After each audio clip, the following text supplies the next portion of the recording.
We're live.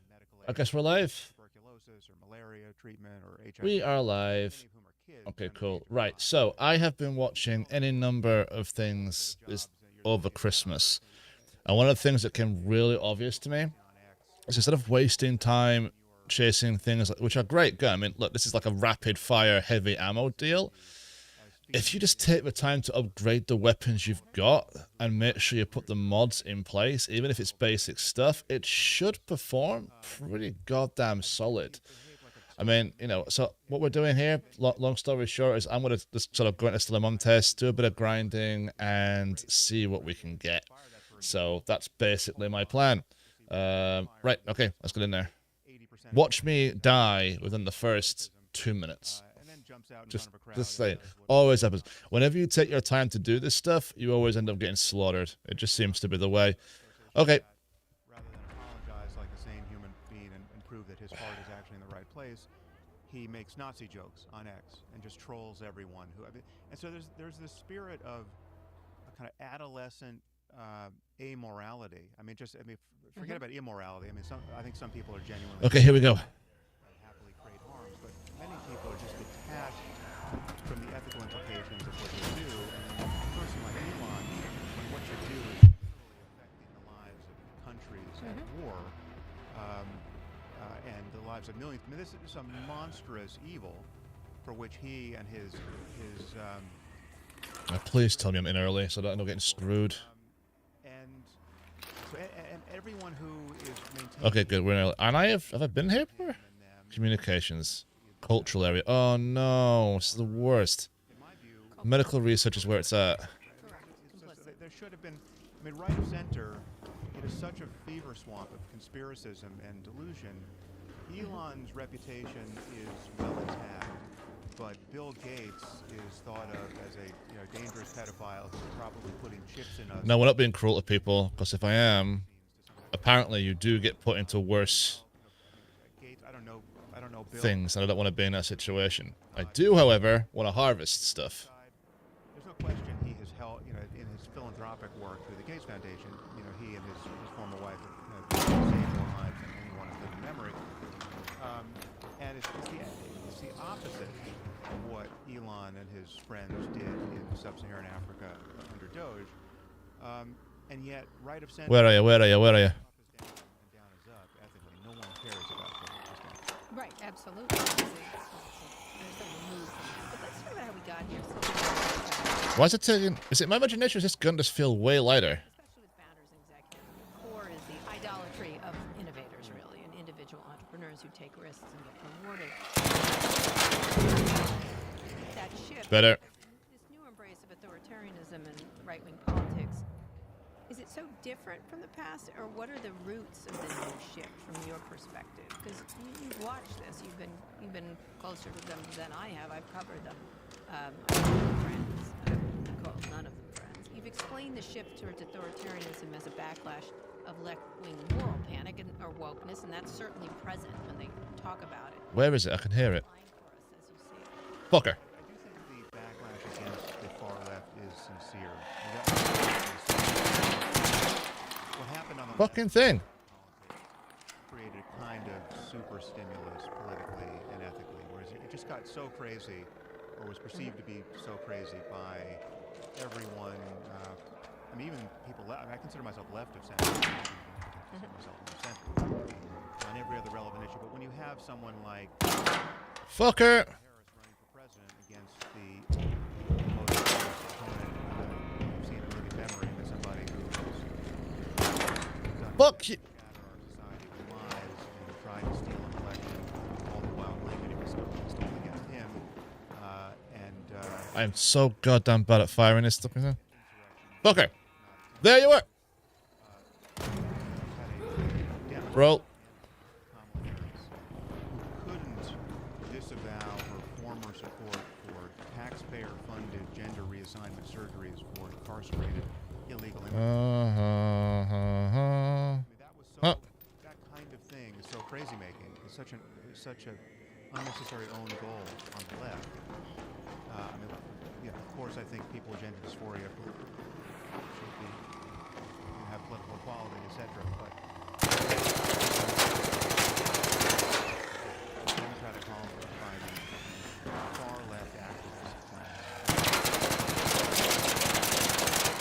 Oh, fuck me. Okay, modded light weapons are still no good against those goddamn things. I do view it, so someone like Elon, when Elon said, you know, that he's going to go to war against the woke mind virus, and he just confessed that he It's over there. radicalized by the, his son to a transgender cult. I think that is actually sincere. I don't think there's an ulterior motive behind that. I think that was Perhaps not. Perhaps not. But I mean, I think COVID. Okay, take forever to charge, why don't you? Okay, there we go, good. Trump couldn't admit, for example, he lost the election. He couldn't disavow his racist supporters. But each of these tech leaders, I get that it's irritating, but how do you go from feeling frustrated about the Me Too movement and the problems with that? Nothing in here, it's already been raided. Very clear, and yet directionally. Okay, I gotta be honest. Cancel culture. The A modded up Stitcher goes through light ammo real goddamn quick. someone who tried to overturn a Democrat. It seems a bit of a reaction. Oh, we came in this way. Right, okay. Someone in the So we want to get to the lobby. couldn't keep Up there. grotesque objects in view Ah, wait. simultaneously on the far left and on the far right, and in Trumpistan, Nice. and keep some sense of proportion, right? I mean, so I feel everything that Elon presumably felt about you know, the far left, certainly virtually everything, and yet I always saw the danger of Trump and Trumpism as being far more grave to our the function of society, right? So I think you have to respond to both, but it is I did Nice. that Always worth having an extra one of who those. was super sensitized to what was happening on the far left grew more and more acquiescent toward what seemed like the only viable corrective coming from Trump and Trumpism. And also, it was, you know, talking about censorship and then they ban books. It's the extra step, right? Talking about issues with trans people or possibilities of having a disagreement over sports, for example. No, this one. And then going to This one. banning them completely and removing rights. Like, one does not equal the other in any way. I mean, there's no making sense of the failures of coherence among these new, freshly minted fans of Trump and Trumpism. So I mean, if you pretend to, These have already been raided. Staff room key. I mean, why the hell not?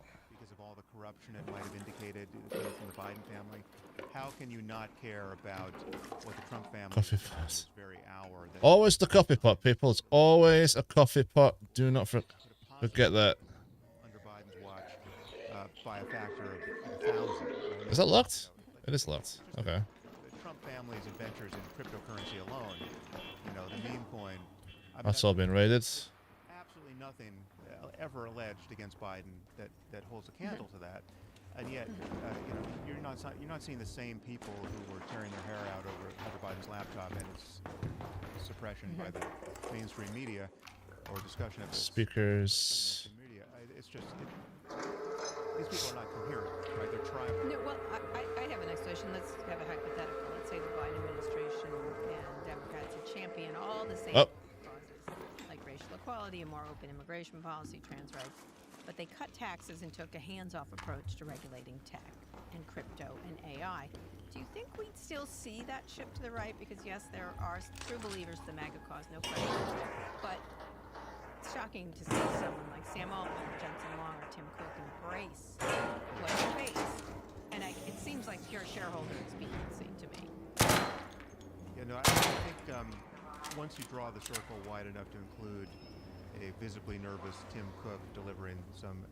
Okay, anyone? I can hear people leaving. I think then you're just talking about political expediency. Okay, let's get some more shit.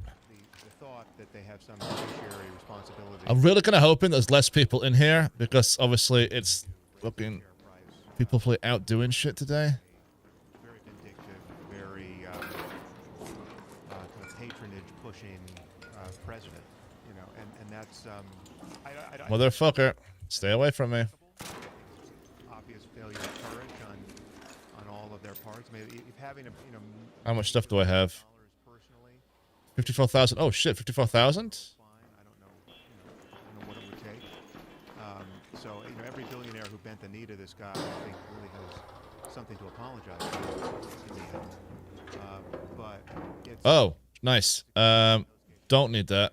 Get that. Not some newfound respect for Trump as some kind of business genius, but just recognizing that the country's being run by a personality cult, and at the center of that cult is a man whose oxygen really is flattery, right? And the only way to get anything done now Yes. That. is to pay obeisance to the guy. It's already empty. Oh, actually, you know what?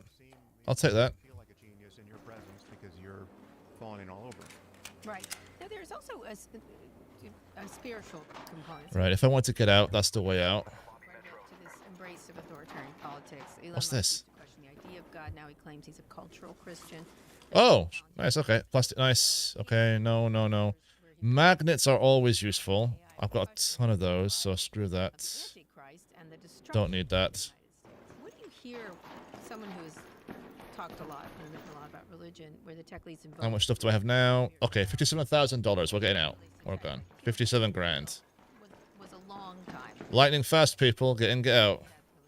Feelings, but the rest of them not so much.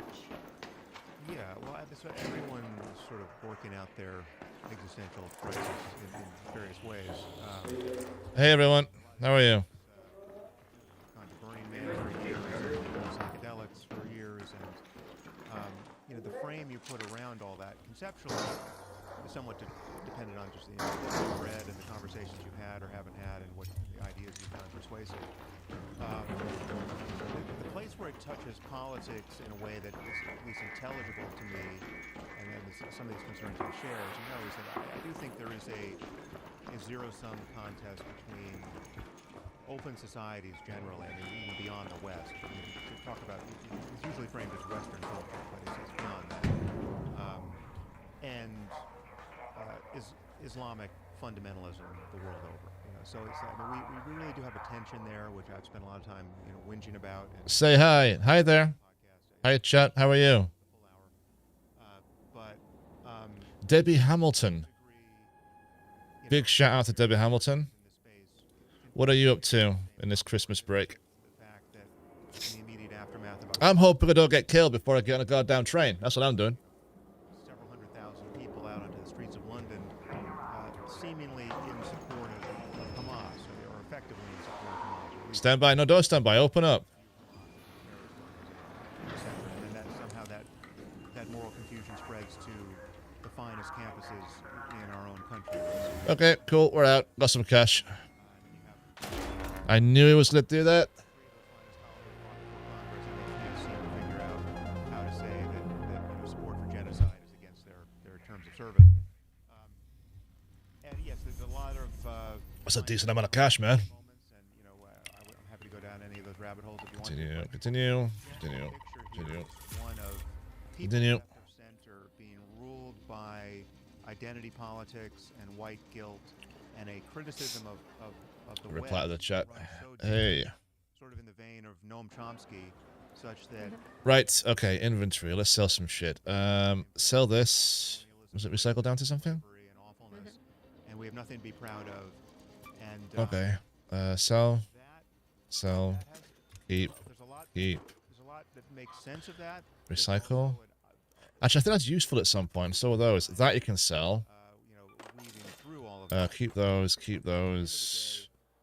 It's Pop not a- trigger. it's What was it just not recycle down to? related That and that. our politics. Recycle. Sure, but we talked about that. Keep alloy. Coolant and need. That is certainly a rabbit hole. My point is, Keep that. That. That. That. That. technically, That. That. And that. usher in the And end these two of things here. Cool. Okay. Cool. Nice. that is Right. One thing I've realized I need a lot of in this is light ammo, because this thing here goes through light ammo like an absolute demon. Statements of that kind that seem extreme and cultic and weird What's this for?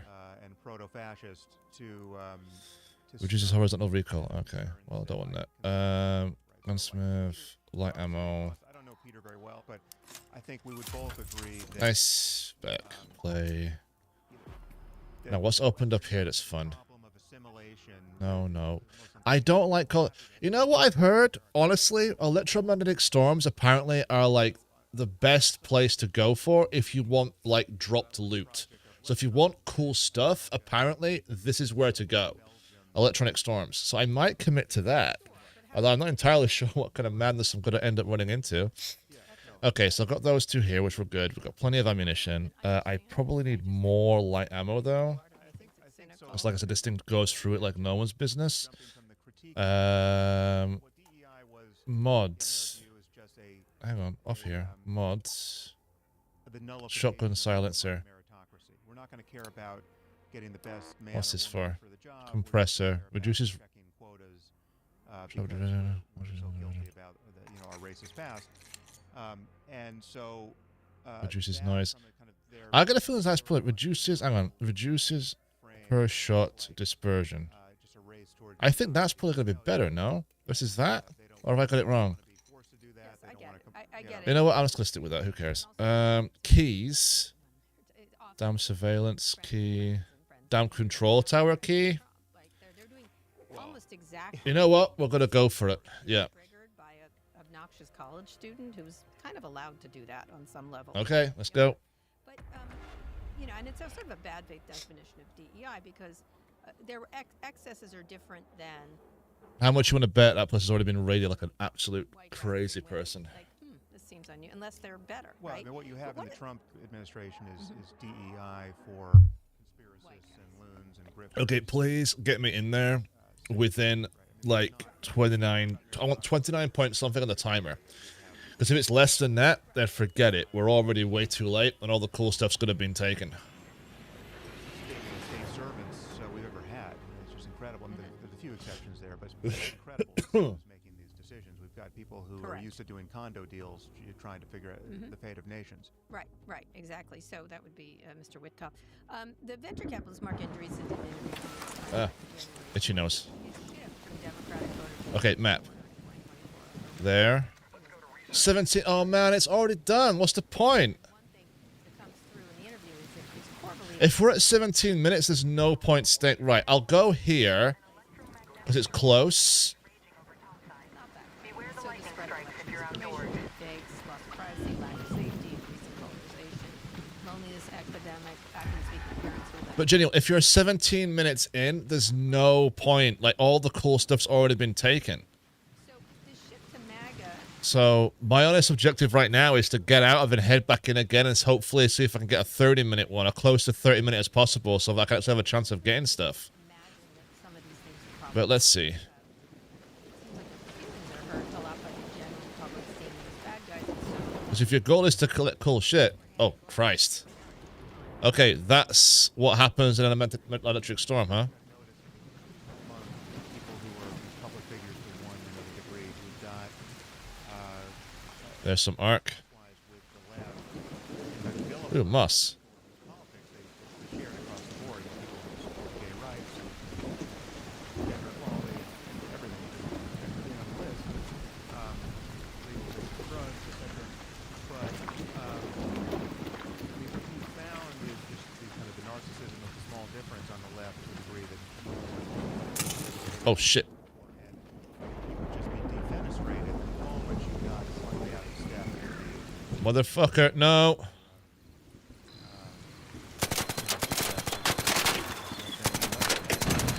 and then it got loaded. Simultaneously love bombed by everyone I mean, everyone was talking about just MAGA, but it's just everyone right centric will accept your Let's get inside quick.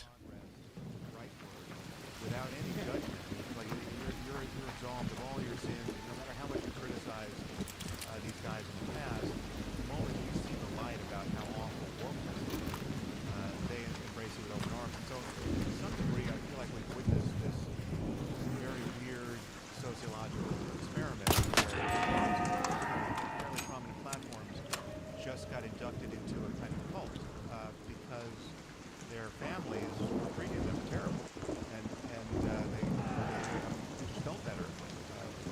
Right of center complaining about the left organization. and when you think about that, it's a lot of honestly.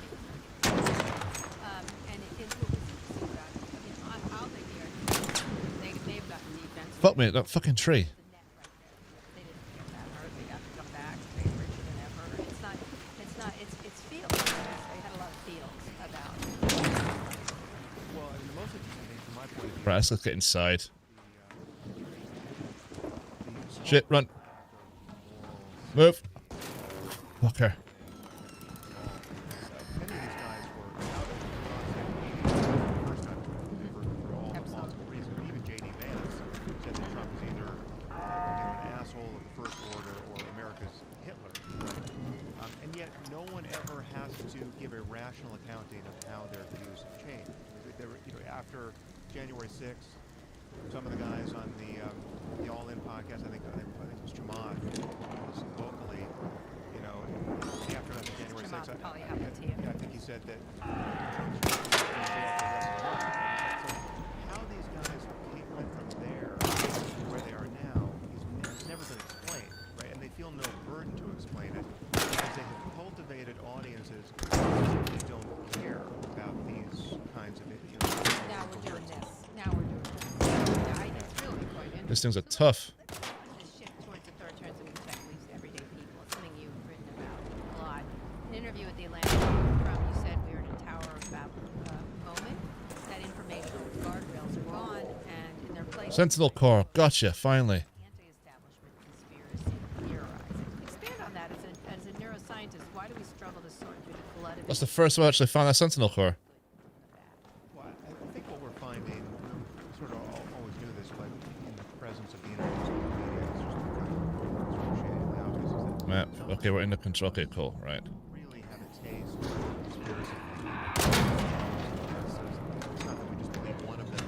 There's not a new At all. It's, obviously JFK and before, but Okay, I finally got one Sentinel Core, which took forever to find. Oh, are we gonna get another one? these anti-establishment narratives, and you seem to love all of them.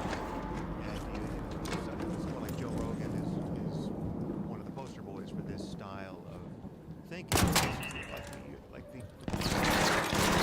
I don't think that's a Sentinel Core. No, it's not. Okay, that's not a Sentinel. Sentinel's the one where you get the cool little thing that goes. Standard interpretation is endlessly interesting. And what you get there, I mean, certainly when it gets weaponized on social media, is you get cluttered arrangements of our politics. And it happens on both elections. Fucking asshole. So you get, Candace Owens, who, within minutes of Charlie Kirk's assassination, was cooking up some alternate theory about what happened there, and it has an audience of millions who want to hear about this, right? And so I don't know if you've ever followed how crazy she's gotten, but Oh, yeah. I mean, it's she and Alex Jones are one-upping each other into Fuck it. mystical state of confusion. So everyone is captured by the algorithm, and it's a very diverse and weird algorithm as you go right. And I was brought into the game way. Oh, fuck off.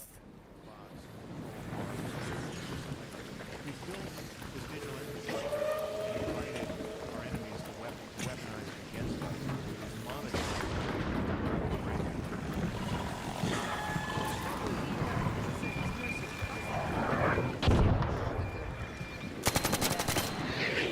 Move, move, move, move, move. What is different here? 'Cause there was always a Fuck, fuck, fuck, fuck, fuck. Open, open. Get in, in. There's a range of everything, Shit. Shit. Right.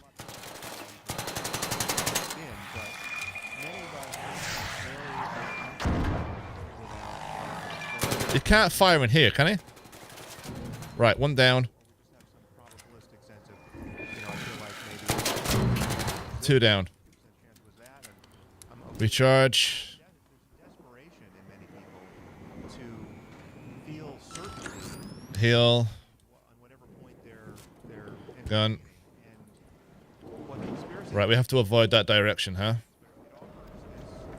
is kind of race to cognitive closure, which is very entertaining. It's also very empowering for the disempowered. For somebody who doesn't feel like you're at the center of the action, or the world is the way Okay, let's calm down here. it's very 10 minutes remaining. Run. This 10 minutes to get out of there. I repeat, 10 minutes. Yeah, I'm going. Don't you worry about that. I'm running. Don't mind me, Mr. Bombardier. so it's I mean, it's kind of a phenomenon. Okay, someone's already called it. So I'm thinking, let's get the fuck down. Achieving cognitive closure based on And let's see if we can find them. especially rational thinking. So one of the most striking examples of that sports idea for the Tower of Babel moment is the ascension of Robert F. Kennedy Jr. along Shh. vaccine skeptic Shit. at the University of scientists, mRNA, and This electrical storm thing is no joke, man. the U.S. was on the verge of halting the spread of measles. Now, thanks to strong vaccine misinformation outbreaks Where is he? Where are they? happening right in the wake of Thanksgiving. 2 children died of measles this year. When the Biden administration pushed platforms to deal with COVID and vaccine misinformation, so what's the solution? Are we just going to continue to go into this pornography and information and being misinformed? Yeah, well, you know, Well, that serves me right for being too goddamn slow.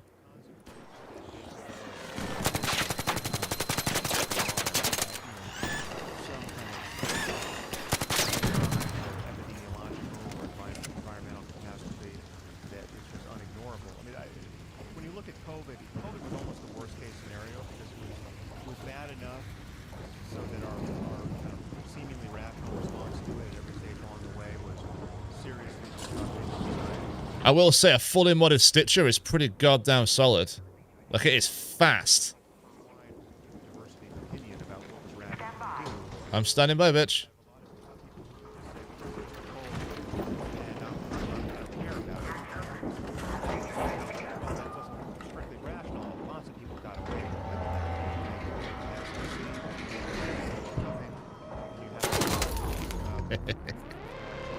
Well, you have to, don't you? Okay. And I'm going to have none of it. So I feel like we probably learned. Continue. Okay, 36,000. And I got myself a firing core, which is good. It wasn't killer enough. It didn't kill us enough. Yeah, you can imagine, and it also Skip. kills Continue. kids Continue. directly. And so, I mean, next time around, we might be in the presence of a virus that is killing kids, right? And that will There have provoke been a very Okay, inventory. Keep that. Keep that on me. That goes there. It's just not widespread. Recycle down to those. Thank you. This is actually kind of cool, but TV, it was appalling. moss. Carlson, and you can show the weird footage of cops just. Okay, I need a lot more. Okay, first things first. Repair. They knew they were not in a position. Oh, that's not too badly damaged, so I'll keep that. Right, let's make some more ammo for it. Opening the door to and some kind of collaboration with the crowd. And so what was this, a false flag operation? And you get this discourse of this counter narrative, Right. which is obviously crazy.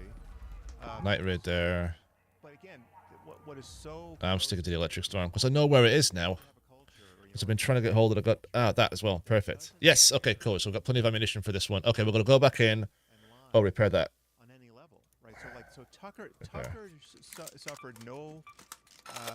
Okay, ready up. Audience when it was revealed that for years he had been pretending to like Donald Trump, and yet behind closed doors he was texting that he thought Trump was a demonic force and he couldn't wait to be rid of him. Yeah, same thing with Dan Bongino just recently. I was paid to make these things up. Right. So I mean, I just, and perhaps you feel the same way. I cannot imagine having an audience that would stay with me. Should it be revealed that I was that implicit, right? I mean, like, just perpetrating a fraud on them for years, just pretending to think one thing and thinking the other thing. Gosh, you don't have a mother who loves Fox News. Then. Yeah, right, yeah. Yeah, it's Yeah. So, but so that's the works. cultural It's problem. Cognitively, And that's yeah. the culture that doesn't care about the truth. Where are we? Am I in the same place as last time? Not too far off. Let's go to research and administration. They are putting their trust in. In Trump, we have somebody who lies. Remember, you're looking for a first-rate battleground. There might be junk around, but look for anything that stands out. Fans don't think he lies. They know he lies. They just simply don't care. Don't care. Right. Speaking of which, it's the reason dictators like the president trust Shit. the idea of truth. No one knows what to believe, so people often end up going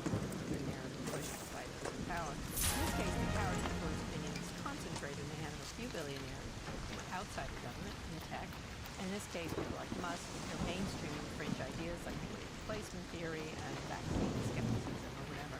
I just spoke to journalist Jacob Silverman, who wrote the book about Silicon Valley's radicalization.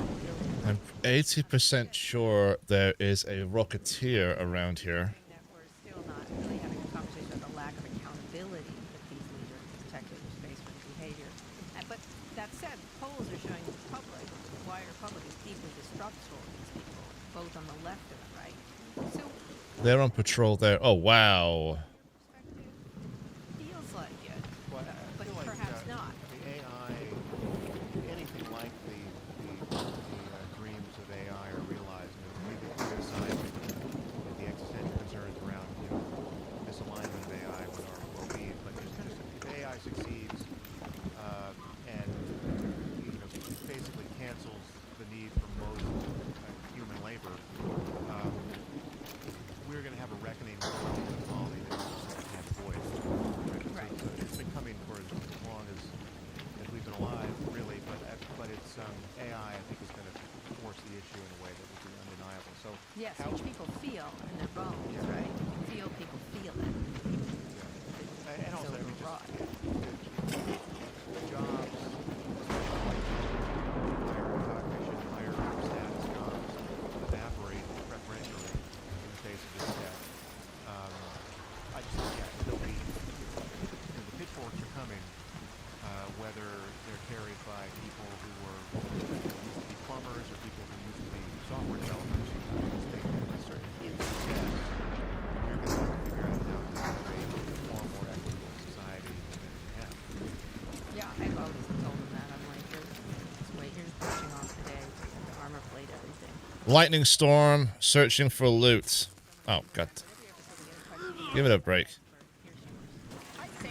I'm Kevin Scott. I'm the author of the book Lab. Apparently, you have a much higher chance of getting getting something like a blueprint or something to that effect. What is so alarming to me now isn't that an authoritarian president has pulled on Light shield, firecracker, light ammo. What is Just... really surprising to me is that the same monthly Oh, shit, Leaper. Yeah, we're not going down there. strength in our society and our democracy have gone ominously quiet. Fear is the tyrant's best weapon. People in Silicon Valley who have made fortunes still have a platform. Okay, we're gonna go over there. Now is the time to stand together in solidarity. Our silence will not. Why do we Hopefully not get screwed over. out? And how should It's a great question. If you're watching, by the way, thank you for watching. I appreciate it. Obviously, it's a vacation, so, people have got a lot more better things to do than watch me playing this, but, yeah, hey-ho, I appreciate it. Ruination of so much that we care about. Which is, I mean, if you look at the stature of our country on the world stage, right, and what our country represents to our, allies and former allies, and for Okay, here we go. that can only aspire to be democracies, right? But we used to stand for quite a lot. It's not that we don't have things to apologize for. We have a checkered past, 250 years. But on our best days, we really should be credibly be said to care about, whether you killed or jailed your journalists or rigged your elections or imprisoned your political dissidents, right? And now, as a country, we seem to only care about whether you give our president and his rapacious family a hotel deal. How the hell did we get in here? Ah, there. Whether you enrich them directly. It's like a door. I'm hoping it's a door. Billions of dollars. It's a door. I mean, that's High loot area. Okay.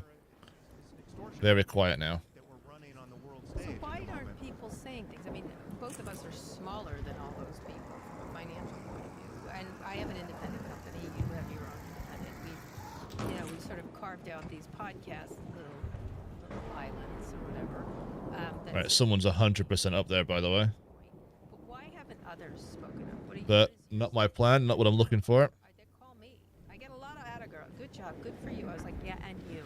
Get, it's often a story of incentives. I mean, so I think there is something perverse around the incentives of running a public company. Is it here? Still? No. The shareholders is to have a master Fuck, it's not there anymore. right, that covers every other conceivable sin, right? So you can literally, shake hands with the next Hitler because that is what the market, your future in the market will require.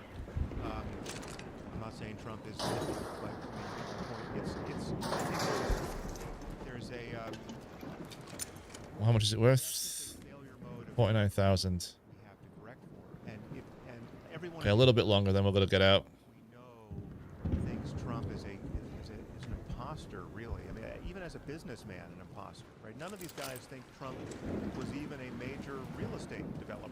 No, when he was a moron real, is when what he, I hear from a lot. What a moron. Yeah, so tending to lionize him, again, some of these guys have $100 billion or more, right?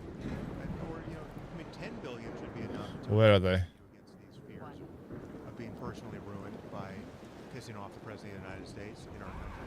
I mean, so this is what we needed. We needed someone like Jeff Bezos, Mark Benioff, or any of these guys. Where is it? Where is it? Where is it? I can hear it rolling. I'm not bending the knee to this maniac. I run a very important public company. If he seeks to damage 2 minutes left. Fuck it. Oh shit, are we gonna get out that way? we're going to talk about I think we can. ruin the political party that put him in power because this is not a country. It'll be quick though. And where was that guy or gal who was running a public company who was inured against personal harm because they, this is still America and there's wealthy it's crazy making that Yep. don't have dozens of examples. I would agree. So institutions. Right now, some of the biggest proponents of the government. Oh shit, oh shit, oh shit, oh shit. Within MAGA, interestingly last week, Oh fuck. Fuck, fuck, fuck. AI is abandoned and said AI is like dangerous technology. Right, called it. I'm getting the last one out.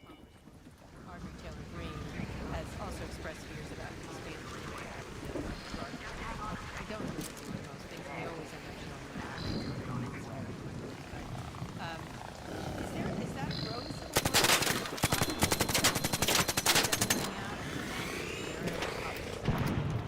win and regulate their company? Politically dominant. Oh fuck. I don't know what the limit is of the oligarchs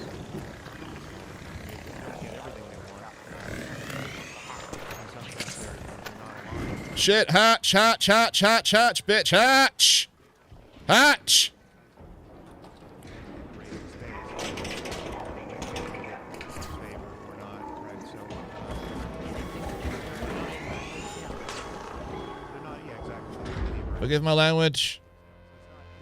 It's not lying, but yeah, I can imagine that it will take something like a minor catastrophe to get everyone's attention. If we do something with AI that is sufficiently destabilizing to our economy, right?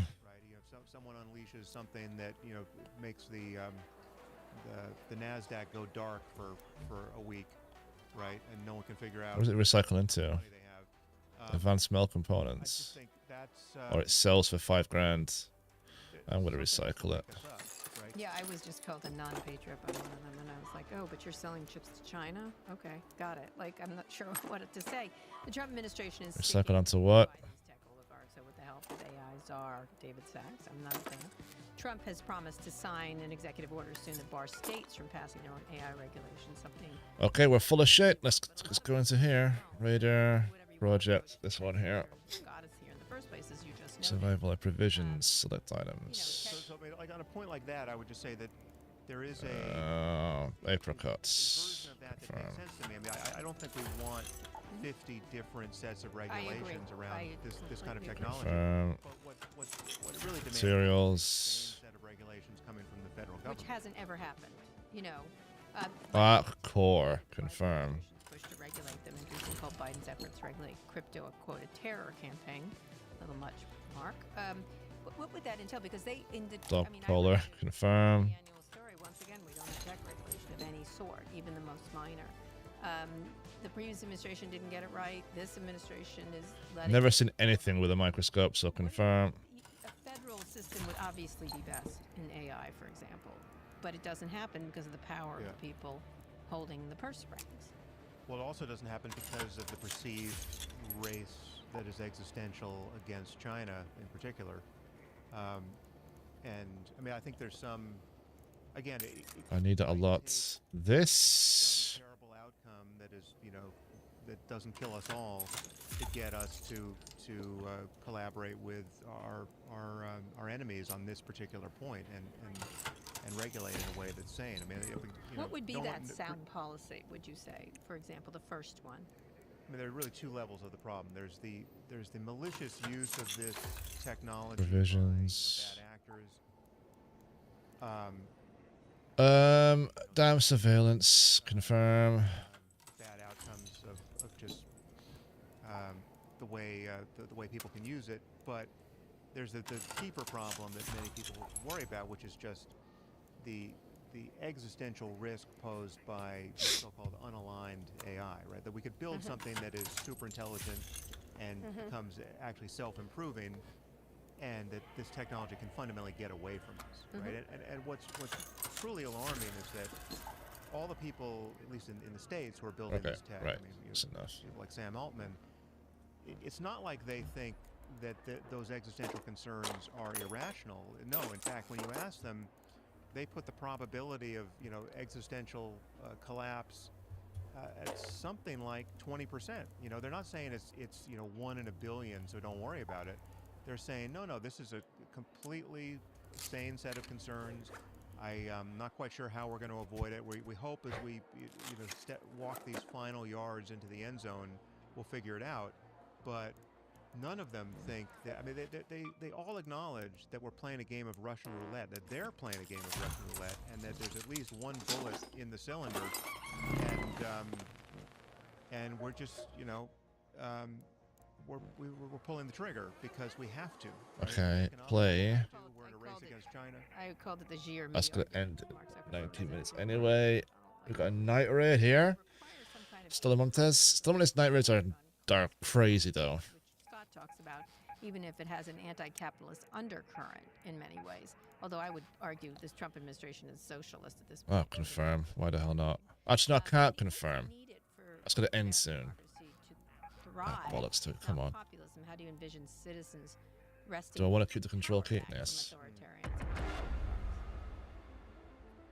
Well, I don't know. I haven't ruled out the possibility that cultural change could surprise us and be sweeping. I mean, for instance, I think that as AI, as the AI slopification of everything continues, we might get to a point where many people, maybe even most people, declare some kind of epistemological bankruptcy with respect to the internet.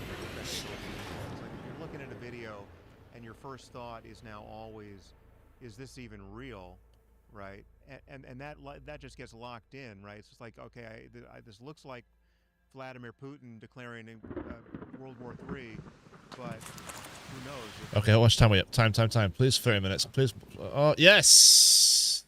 A new return to some traditional gatekeeping. Let's go to research and administration. Where all of a sudden you don't believe the video of Putin. Hold on, I'm a hell of a far. God, I'm far away from that. New York Times or Getty Images, just like some official gatekeeper, and this could make social media far less captivating for people. Yeah, there was an idea to mark the real stuff, not mark the fake stuff. It's kind of interesting. But yeah, but I mean now there's kind of an arms race between detecting fakes and producing fakes.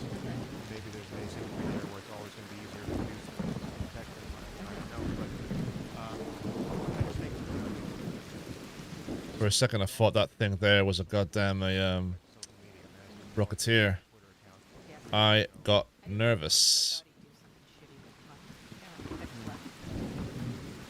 so I mean, it's always humbling to confess that that's like the greatest life hack I've found in the last decade or more. I mean, just Come on, breach quick. improving my life. It's absolutely enormous. There's places I can hide if I have to run.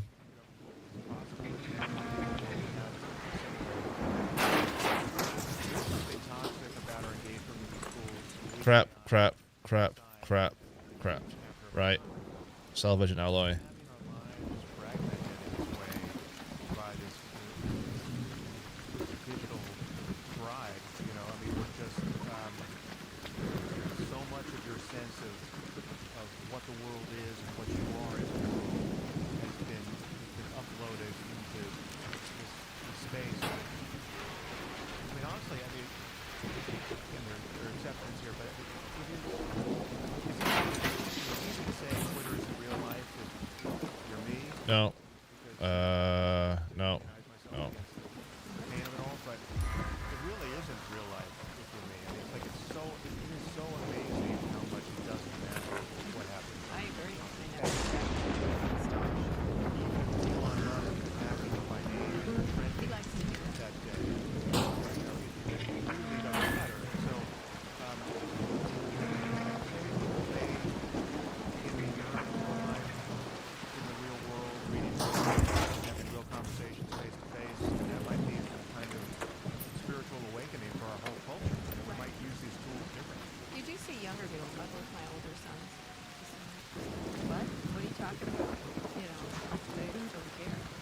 They use YouTube to watch TV. That's how I was taught it. I don't think they use it. They just watch TV, and it's their version of television, and which I watch quite a bit. So this has been a relatively good conversation, but really interesting. But you're hopeful. You're in a quote, emperors and close. The truth is obvious, but just going unacknowledged by most. So what needs to happen to start for the kid to point to the emperor and say, oh, here's what you do. Yeah, the kid is certainly pointing. I mean, he's always pointing. But I think it may take. I don't know. Maybe it's simple as just no longer being Trump center, right? You get like when you ask yourself, can J.D. Vance or Yeah, do I want to look at that guy?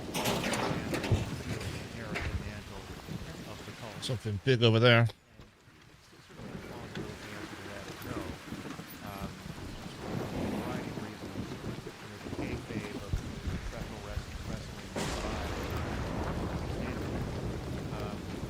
Is the turret there? No, it's not. might suddenly be confronted by a culture right of center that pretends never to have been as morally confused as they now are. Right? Lots of people will come shuffling back into normalcy, pretending that they never got caught up into in the denialism and the cultishness and the weirdness that is Trumpism. That's totally possible. They now suddenly care about, you know, alliances with their Democratic partners in Europe, and they're no longer fans of Putin, and they don't remember that anyone ever was a fan of Putin in the Republican Party. I All see that's that. possible. Yeah, I don't know what happened. What did I drink last night? What? Yeah. No, I didn't. I wasn't at that. Who's firing at who? Yeah. And what are you going to say to them? I mean, oddly enough, Rachel Maddow said the same thing. This is their last chance, and they need to start to they have an opportunity. There's someone down there. There's the Rocketeer.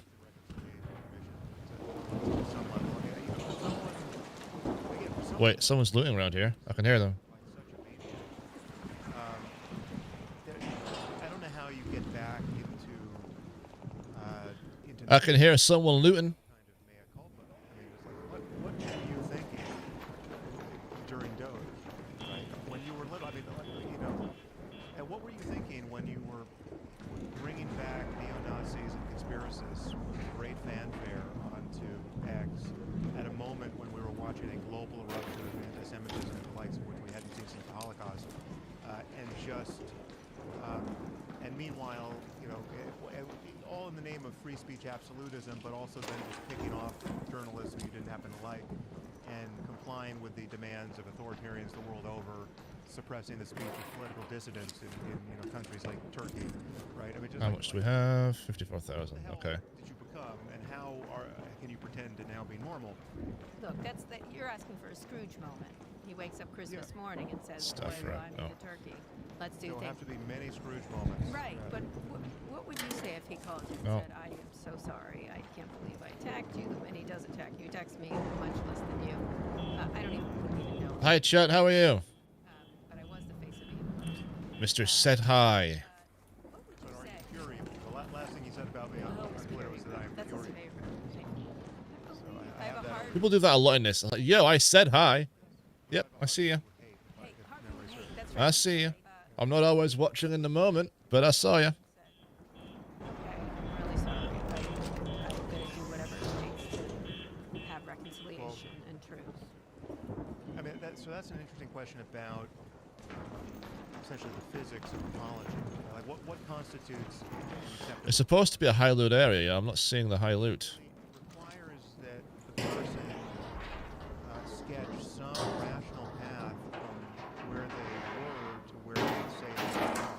Right. So, like, how is it that you were? Yeah. Okay, we're not going up there, because that's where death lies. Did, and how are you now the person who views those things the way I view them? Hey, So I'm, I'm willing to. I mean, apology and forgiveness. I mean, this is some of the best software we've got, right? I mean, like the capacity to forgive someone. I mean, it's absolutely. no, screw it. Fortune favors the bold, right? Psychologically, but civilization. We celebrate. Here we go. Miss. Oh, no. No. Literally, you can get someone coming out of prison. Really. That's just They were sent to prison. bad. Whether in a Christian context. That's found. Hey, does anyone out there have a defib? We acknowledge that people kind of. I have a key for upstairs. But there has to be some intelligible path from there to here, and I'm yeah, down by the way to go up. it just seems like a bad faith maneuver. So I have no idea how I would respond unless I was in the situation. Yeah, I probably. I have a key to the damn control room. I've been killed. If you can get to me and defib me, you can get the loot with me. I say, banish it without an E. Banish it. You are banish it. I don't think that's the worst thing society's ever done for certain people, but we'll see. Life is too short. That Doesn't look like they're gonna make it, guys. Anyway, I really It's appreciate just long enough. Doesn't look like they're gonna make it. No. All right, you know what? appreciated, Sam. What an interesting. I'm out. Damn. We can whinge about things, but this was I thought I had it. Thankfully, I kept the key in the goddamn thing, but I thought I had it. Oh, I lost like 50 grand worth of stuff. Christian Castro Russell, Michelle Aloy, Continue. Well, at least I got that. Shot Kerwa is Vox Media's executive producer of podcasts. Special thanks to Brad. Failed progress lost. Thank you very much, Rich. Thanks for reminding me. Following this show, you know the Emperor has. What do we have? Yep, when I think about it. If not, you're drowning in conspiracy porn. We'll be back.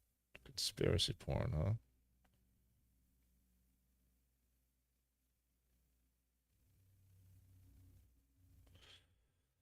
Hmm.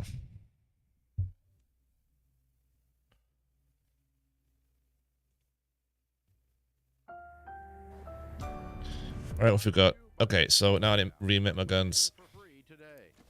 I was given a rental property that's been nothing but a headache. Stitcher. If I should allow the bank to take it. I'm sorry. How are you given a rental property that has a mortgage? I worked for a company that did flips, and they kind of gave me it. I was young and I didn't know what I was doing, so I just basically took over the debt. They covered the down payment and racked up some credit card debt as well. I need metal parts, simple gun parts. Owed on the house. Good question. $519,000. But you did not get the mortgage. Craft. The mortgage is in my name. It was the down payment was it's me. Oh, so if you give Duct it back, tape, I need rubber parts, I need... sue your butt. You understand that, right? Yes, sir. That would not be a good plan, sir. What's the house worth? So I need rubber parts. I had it listed at 540, and it wouldn't Can I sell. help you? So I would guess 500,000. I overpaid for it. Does she sell springs as well? Yes, she does. And how old are you? I am 21. Here's a good one. So these flippers are these TikTok morons, aren't they? You'll like this. Yeah, he was like. Will I? You sure about that? I called him one of my I don't think I'm friends sure at one about that. point, But he was just a little older than I was. Yeah, friends like that. Who needs enemies? Okay. Oh, man. Middle I'm sorry, parts. sir. Yeah. Who do you owe Sure. the money to? What kind of a mortgage is it? FHA, VA, conventional, bank loan? What is it? It's a conventional mortgage. Okay. Are you able to make the house payment, Braden? Are you able to stay current on it? I am not. So I'm actually like 60 days delinquent right now. Ay. I am self-employed. I made $25,000 last month, and so I put that into a credit card payments instead of paying the. So it's a rental property right now. So I have renters in it. With renters in it, I lose $1,500 a month. Okay, so your only way out, because you owe more on it than it's worth, net, is to do what's called a short sale. Have you ever heard that phrase? Yes, sir. As I work in real estate, Governments, I know a damn lot it. about it. I've talked to a lot of people who have suggested that. Okay. Do you actually know how to Advanced execute mechanical. It's that much for this? No chance. Yes, I know someone. What do I get? that's Two, they're an agent two. here in town. 24, 20. It's with way a better to have that. team to help you? There's very little difference. Like, it's 42.5 versus 40. There's very little difference. Even that's only slightly better. Call your tenants up and say, hey guys, the house is getting foreclosed on. So You may want to find a new place. you may want to find a new place. It's Okay. only 3 It was- months. It was. Yeah, the biggest. Sucks to be you, kid. What's this? My mom's Airbnb account, and so I was afraid it was going to hit that and destroy her Airbnb business as well. Man, y'all just stacked stupid on top of stupid, didn't you? Man, I'll tell you. Whew, I'm Yeah. sorry. I've done worse. That's what I'm just feel bad for you. It's like every time I bring something up, there's another hook in it, right? So What is that T for? So, if I'm in your shoes, I quit paying the payments and I run the renters off. Okay. Okay, as best I can. I mean, just by See. telling them, hey guys, it's gonna get foreclosed on. You may want to look for a place to live, and they'll probably up and leave. Well, I'll let you out of the lease because I don't want you to get hurt. Produces If noise. you want to go early, I'll understand. Yeah. All yeah. right, and then quit paying the payments, and then start the short sale. If your friend won't help you while the tenants are in place, go to RamseySolutions.com and get a Ramsey trusted agent that knows how to do short sales, and they'll help you. Okay. The tenants don't have to be gone for you to begin to negotiate a short sale. It just makes it easier to show the house. Well, and if you're in that world, Braden, you should know a lot of people. You said a lot of people have suggested this. I'm sure there's a lot of realtors that you know that, I mean, a Ramsey Trust. I lost a lot of cool shit just then. Because I know the type of people they are. For no good goddamn Yeah, reason. I mean, finding someone should be relatively easy. So, and basically, the short sale is you get an offer on the property that is net lower than the actual balance, and you submit that to the mortgage company. Okay, we're going in cheap, I guess. So, set guru it. So they take that, and you are looking for, and you remember this phrase, without recourse, Yes, sir. because that means they don't come And after. They don't come another after you thing for the on top of difference. that is. Okay. Yes. And another thing on top of that is the old boss. He paid his best friend to co-sign for me, so he's kind of scared and going downhill with me. So he's kind of pressured me into paying the payments previously, but I've just told him I'm done. Yeah, well, tell him to talk to your old boss. Yeah. Who set this up? Ready? You didn't talk him into doing it. The other guy did. And he. Stelamontes, night mode. Oh, God. Yeah, He got sucks for paid him. too. So let me ask you this. Okay, you co-sign for a 21-year-old who's overpaying for a piece of property, and then you're shocked that you get stung. Okay, I'm just saying. Put together by a bunch of I was flippers. 19 too. Yeah, this is a good way to get screwed. And so, yeah, I'm so sorry you're going through this. The great news is that when you're the other side of it, you will have learned several lessons if you learn them. And you need to write them out. I'll tell you what some of them are. Never co-sign, never accept a co-sign, never buy a piece of property with nothing down. Don't borrow up to your eyes. Okay, we're harvesting. How Okay, good.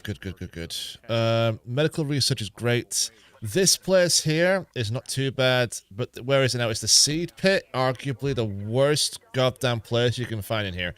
Just pointless, nothing of interest in it. Every one of these things is going to get rich quick stuff. But right now, okay, I don't need partners, I don't need co-signers, and I don't need favors from friends who aren't really friends who help me buy something that I overpay for and overborrow on and trap me in. And so, you know, one of my lessons is I never co-sign. That's one of the things I learned when I was just medical research. I went broke. And one of the lessons I learned is I don't have the only ship that won't sail is a partnership. I'm not in partnership with anybody. Period. One of the lessons I learned is I don't borrow money anymore. Period. Borrower's slave to the lender, and boy, don't you nice. feel that right now, man. Gosh, I'm so sorry, Braden. But short sale is your way out. Cleaning out the tenants is part of that program. It's not necessarily started, but I would start it. I would get it on the market and get an offer that you can take to the mortgage company and have them accept a reduced payout on the mortgage, call it a short sale, without recourse. They don't say without recourse. They're going to sue you for the difference as if they had foreclosed on you. And Braden, you're a go-getter. You're doing stuff at 21, but the real estate world, there's so many traps. What we just laid out earlier in the call, what Dave was saying. So remember those, okay? It's going to be really easy to get sucked into a deal that feels so great. Remember these principles, and it's going to be a more boring ride. But now, apparently the screaming trash can, or shredder, as everyone else likes to call it, is like not too hard to beat. You just have to know how to hide around it. I've never had two masks before. That's kind of crazy. Gavin Newsom, the governor. There's a ton of cool shit in here. $37,000 worth of stuff, and I've only been in it for like 30 seconds. That Gavin Newsom would have a chance if he ran for president someday. That was less widely believed. Now, do it. Fuck. You. Profile that either the Democratic Party or the country was looking for. Well, things change. I might be tempted. No, we know what we're not. We're not going to be that guy. Hey, watch it. Was a shredder out there. Careful. Shredder. He wrote a piece entitled, "Admit it, Gavin Newsom is the 2028 frontrunner." Look, I know it's all very early to be talking about 2028, and in this episode I tried to. But even putting the future aside, Newsom has been, without any doubt, one of the Democratic Party leaders at a time when the party is desperately looking for leadership. Where the hell's my party? Where's the Democratic Party? I think I already have that blueprint thinking about it, but you never know. He has surprised me, taking risks. Oh, there's a shredder right out there. Hey, watch it. Was a shredder over there. Careful. And in how attention now works, in a way that very few other Democrats have demonstrated. Yep, right there. And a ball. And two balls.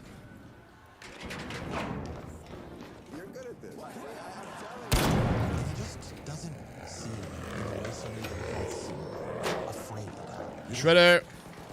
Shredder. Side angle. Afraid. An experiment. It's working for him. After the election, Newsom launched a podcast. We began interviewing Charlie Damn it. Kirk, Steve Bannon, Newt Gingrich, Michael Savage. And that podcast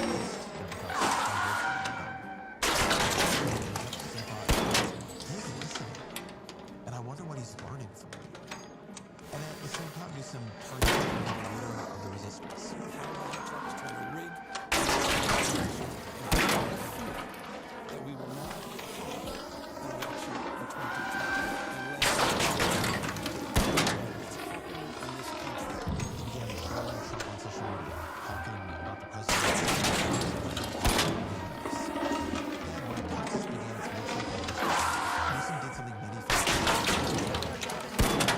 How long?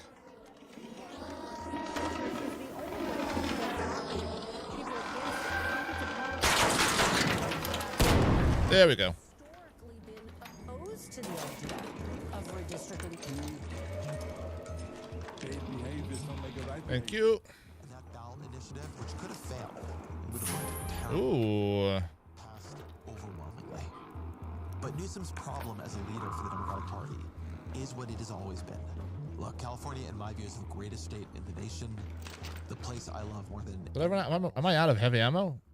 But at a time when the politics of affordability. Reload, you jerk off. There you go. Thank you. California routinely ranks as the least affordable state in the How much cash do I have now? 39. You know what? Many good bills, done many good things, but he has not fixed. Hey, watch out for the shredder over there. So I want to have Newsom on the show to talk through what he's learned. Yeah, you just have to kind of keep hiding behind something when you hear it scream, and you should be okay.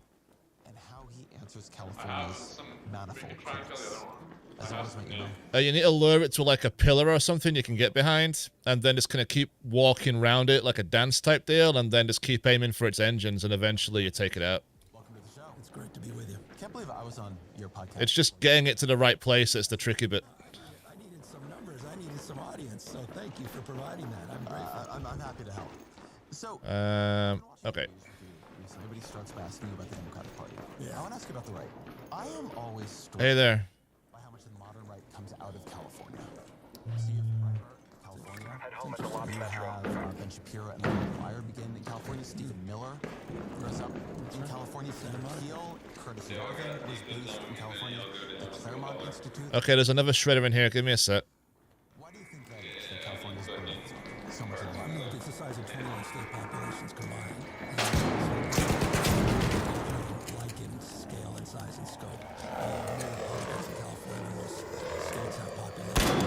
So you have to put all of that in perspective. So by definition, it's a realistic state that, you know, its politics is very diverse, despite the fact that it's perceptually a big Yeah, that's it. Just keep walking around it.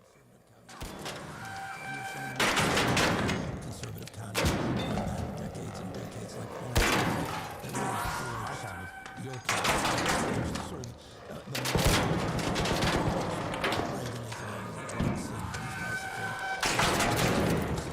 Okay. Damn it, I'm being burned. pushback to sort of that friction that emerges and people that No. Do you think there's something too about the? I know some of these things, some of the others, but the way they end up feeling. Fuck.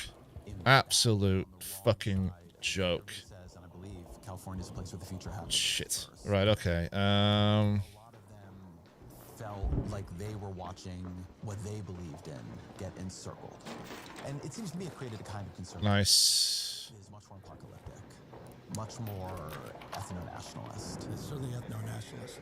Much more about trying to stop where things are going rather than preserve like the best. No, I'm good, thanks. But thanks for the offer. The forces of restoration in that context versus the forces of transformation. These guys want to put America in reverse. They want to bring us back in many ways to pre-1960s world on voting rights, civil rights, LGBTQ rights, women's rights, etc. And look, you think about that in the context, or I think about it in the context of California and your question, to me that peaked in my sort of modern construct, meaning in terms of contemporary space. Fuck. Republican Okay. governor. One of the hardest fought state races is in California, where incumbent Republican Governor Pete Wilson is facing Democratic challenger Kathleen Brown, and where the issue of illegal immigration could be a decisive one. Wilson believes he has touched a nerve. He is backing Proposition 187, which would deny illegal immigration services like health care and public education for their children. And on that same ballot was the end of affirmative action, or at least the beginning of the end of affirmative action, which occurred at the UC Regents shortly thereafter. Proposition 87 was all about pushback, was xenophobia and the nativism, the pushback against immigration. Peak 1994. They keep coming. 2 million illegal immigrants in California. The federal government won't stop them at the border, yet requires us to pay billions to take care of them. Enough is enough. Governor Pete Wilson. Let's hope we don't get attacked by someone randomly. Were heard in the streets, but not at the polls. And of course, his ascendancy running for re-election, was all about his presidential aspirations as well. I am seeking the presidency of the United States. The values that guided us for 200 years are suddenly Looking for a cool blueprint. So it was directional, not just in California, but growing. You know what? I'm going to put that there. I've already got that blueprint, so screw it. For decades. I mean, there's a familiarity here. I definitely already have that. But, you know, the response to that is also interesting, and I think in many respects the response to Prop 187 and Pete Wilson's success has a lot of 51 grand. I'm thinking we should probably start getting the F out and not push our luck. So we're going over there. It was about grassroots. It was about building movements. It was about connecting communities. It was about NGOs. It was Nope, can't go that way. It was truly bottom up, and it forced a discipline that led to a lot of organizations that are thriving today that quite literally came out of what they perceived as chaos of 1994, 1995. You know, I think about it now in the context of where we were in 2004 as well, in terms of where our party is. We got shellacked. We lost the Senate, we lost the House, we lost the presidency, and then we built Media Matters, we built Center for American Progress, we built, you know, Democracy Alliance, we started organizing. Did these things just multiply suddenly? What the hell's going on? Meaning technology, and we built this bottom that brought us back into the majority with Nancy Pelosi 2 years later, and then 2008 we had 53% popular vote, most since 1964. Right, how the hell do I get to... You know, well, I can't get out of the loading bay anyway. I have to go that way. Watch it, careful. I said the loading bay's closed if you try to get out that way, but... I think by then shattering broken after 2024, but I think people don't know 2004 and how bad that. Well, Anvil's pretty solid. Anvil's pretty solid, you know. You're good. It had to be a completely different thing.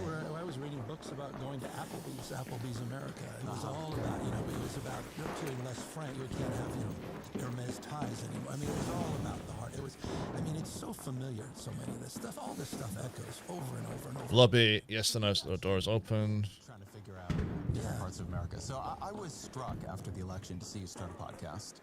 Horning in on our territory here. I gotta say I didn't. You really didn't. Well, you didn't expect my guess. Well, you've actually had a podcast before with Marshawn Lynch. Yeah. Man, what's happening, man? You got Marshawn, Beast Mode. Bullshit, nothing.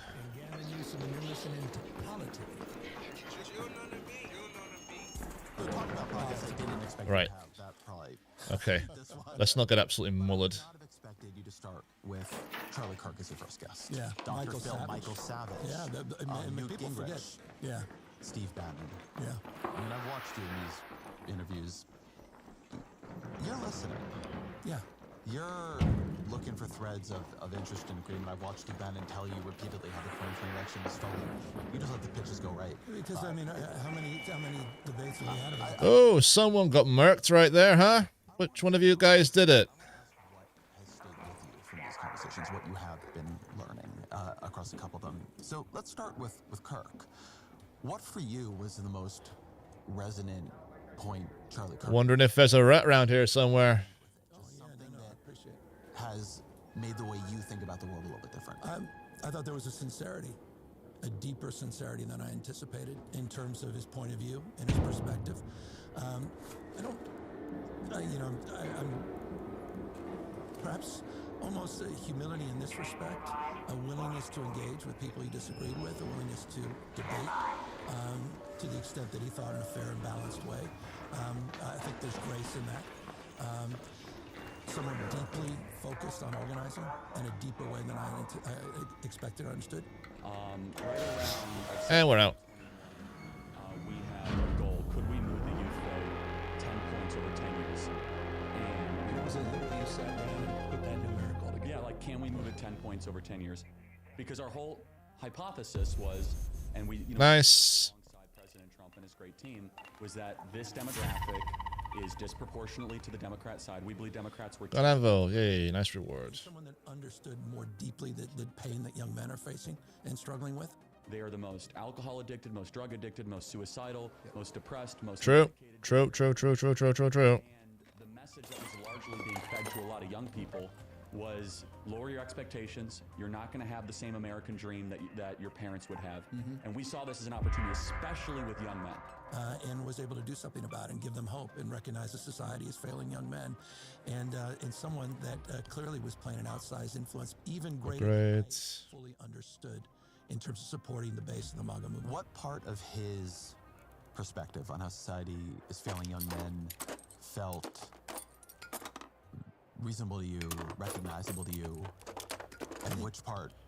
I mean, look, I mean, we all know, I mean, everybody knows the stats. I mean, if you're 30 years old, you're the first generation living that's not doing better than your parents. I mean, and there's a sense of nihilism that's growing. I've had a number of other interesting guests, Atrioc and others, went down to TwitchCon and was there with a lot of gamers and really sort of trying to get into the belly of the beast of understanding where young men are and this pain and suffering, this isolation that's turning increasingly to grievance, that they're never going to do better than their parents. They're never going to get out of that room with 3 roommates. They're never going to get, even they can't even afford rent because they can't even afford the first 2 months payment on the rent, let alone buy a home.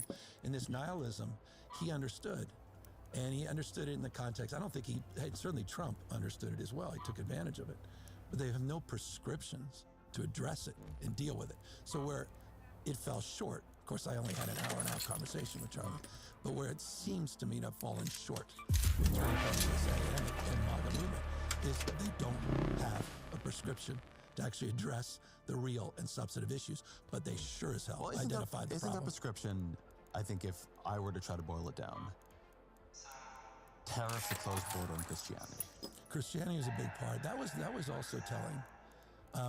You know, I lazily said, you know, Jesus. And he got, what do I need these for? I said it again, and I realized, boy, I really are offending. Forgive me for being, and I didn't understand how deep held his faith was and how much of an organizing principle. So I've got a ton of stuff here that's purple, and I don't really use it for much. Like Rocketeer Driver, what's it used for?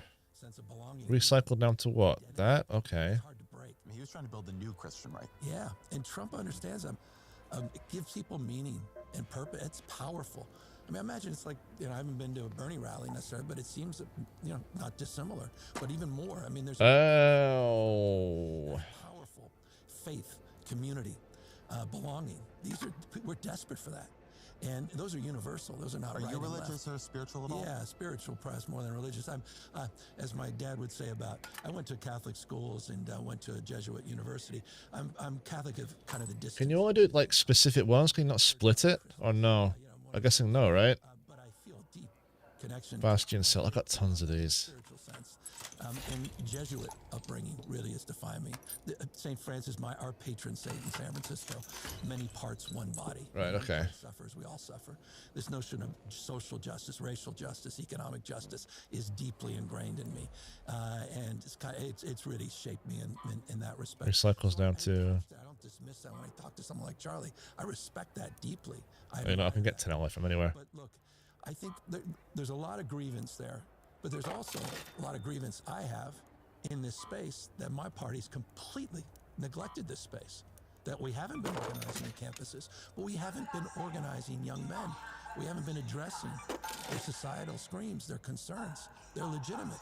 Suicide rate, 4x that of women, dropout rates, the deaths of despair. I mean, we have men that are suffering and it's hurting women. Any mother understands this. I've got 2 boys, and one of them, as you know, if you listen to that podcast, was so excited Charlie Kirk was coming on because his algorithms are saying that Andrew Tate is innocent, and this guy Peterson is an unbelievable thought leader up in Canada, and Joe Rogan is the best, and you know, and Charlie Kirk, you really get to need to know him, Dad, and start to wake up to this reality that Democratic Party needs to wake up to, and that's the Signal amplifier? No idea what that does. And had those folks on as first guests. I thought one of the most interesting shows you did was with streamer Atrioc. Yeah, thank you. Yeah, what did you take from that? Keep that. You know what's so interesting? Favorite residential master key? Combative with me. Meh. I kept wanting to talk about his history as a streamer and a gamer. Mm-hmm. He had no interest. I do want to start talking about Gen Z men. Yeah. And the issue I'm seeing, not all of them are like this. It's a broad, diverse group, of course. And it's a huge point of Stimulus again. Night mode's over. Back again in what, 2 days? They range from... No, 2 hours. 2.5 hours. Cold snap sucks. Fuck the cold snap. I'm thinking back to here, man, and see if we can farm more of those Sentinel things. You're not listening to us. They're struggling. They're suffering, and you're not listening to us. It's not about gaming. It's not about Discord. It's not about Twitch. It's about what the hell you guys haven't done to address the crisis for so many young people and how they're feeling today. If I could boil it down to one word, it's like radical. $6,000, but it's all cheap stuff I'm gonna get myself. Oh, hang on a minute. If you don't see a path to get a house, and I hear this all the time. Some of them are working. They're working decent jobs. They're working hard. It's not even feasible in a lot of these cities to ever get a house. And it was remarkable. It kept coming over and over and over. Once you feel like you can get on that ladder, you're okay. You can calm down. You can find a party. You can vote. Okay. But if you can't see that, what's the point? Why am I doing it? Why am I working this job for a boss I hate for wages that are only okay? I'm never gonna get another step up. So yeah. I feel like I've said that enough. And it was not just illuminating. It woke me up. Wake up. Wake up, Democratic Party. Wake up, everybody. People are suffering and struggling. And look, it's Trump understood that in a contemporary term. I didn't understand that in this terms. I was out there making a case, and I was one of the last men standing for Biden. I was out there literally up Biden's until strongest the edge, soldier. right? And I was talking about the economy in the aggregate, 15.4 million jobs, 8 times more than the last 3 Republican administrations combined, the best jobs market since the 1960s. All of these things that were true. All that said, I missed the obvious point. That's in the aggregate. We're talking about the economy. We're not talking about the American people. We're not talking about people's lived experience. And we missed that. And with Atrioc, it kept bringing that back. That Right, okay, please tell me we're close. No, we're nowhere near it. people and 2/3 the wealth. Half the consumer spending is that top 10%. This thing, the stock market is 7 damn stocks, maybe 10, but primarily 7. Beautiful day, though. And so that reality, he burst in a way that pierced me even more than all the intellectual. And only 17 minutes? Jesus. I am getting some crap starting times in this. It has to be said. Nourishing the economy for enough people. People are living on edge. And I saw that at home. I lived that reality. But it's deeper than that now. I mean, we were able to finally afford a But you home. needed to, I think somebody listening to this could say, look, you're the governor of California. Nobody was unaware that inflation was punishing people, that 9.1%. True. It's not like this suddenly became like, oh my God, you're right. That's not what happened here. People knew. We've known for a while. I mean, come on. On my own rhetoric, I was so stubborn. I'm talking about my rhetorical posture, not my understanding. I mean, look, I'm the guy who did $20 minimum wage for fast food workers. No other government in the country's done that. 25 for healthcare workers. Doubled the earned income tax credit that has universal health care regardless of pre-existing disability pay and immigration status. Sounds like someone's getting screwed over. Of the imperative to address these underlying issues. So I'm not naive in that respect, quite much. But my rhetoric did not match. And I think that rhetoric that was so much part of the rhetoric, this sort of defensive posture that inflation was cooling from that 9.1% and jobs market was growing. We were the envy of the world, Economist magazine, everybody else, GDP growth. It just landed flat. America's already great. Yeah, and Trump understood. So it was the rhetoric, not the reality that I'm trying to make. But let me get at this rhetoric reality landing flat, because I do think there's something pretty deep here. When you used to defend Biden to me and to others, the word you would use about his governance, not Is necessarily... it a Rocketeer? I agree. Right, Nah, it's for the Bombardier. the most effective at making the case people wished he would have made. If these policies were so good... Okay, here we go. If the policies in California Is the Sentinel there? is the disconnect, because I don't think it is. this whole thing is supposed to work on a feedback loop between policy, reality, voting. Which was the policy not actually that good? Was it just unable to overcome the reality? What broke? I thought the policy was extraordinary. But so why then did it not make people happier? Because program passing is not problem solving. So you have to establish that as a framework. When you pass a piece of legislation, that's day one. Okay, the Rocketeer clearly fucked someone up. Of a new process, which unfolds over the course of a period of time. And it unfolds in ways that no one understands better than Ezra Klein. That no one understands. Hey there, how are you? No, but it's a fundamental fact of the frame of reference that we have together in terms of your abundance agenda, understanding process. understanding jurisdictions, understanding sort of the pluralistic reality of these ideals. And that's challenging. And that plays out in 50 states. It plays, I mean, I just think about my own, you living in the Bay Area. There's 101 jurisdictions in the Bay Area alone. There's hundreds of special districts, JPAs, and transit districts. In addition to that, to get anything done, how you break that down. You imagine from the presidential perspective. Damn it, there's no turret here. The IRA and the tax Must have already been taken out. Having that framework, localism is still Damn determined. it. Okay. You know, you can drive a lot of reforms on NEPA, CEQA in California, etc., but localism still outweighs so much. Localism. From a communication perspective, that should have been perhaps communicated more effectively, but also it needs time to gestate. Trump's success is destroying, not building. That's easy, and you can destroy in nanoseconds the symbolism and the substance of the East Wing. That's destruction, Doge, destruction. And that kind of destruction somehow satiates people. In this respect, they feel like, oh, there's something actually happening. There's real action here.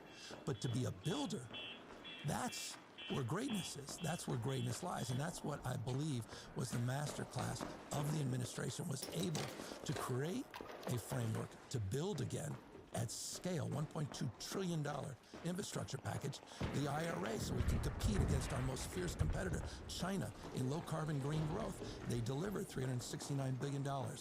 The reality, though, obviously, is that Trump will take advantage of a lot of those investments, but he's also taking advantage of the narrative of destruction.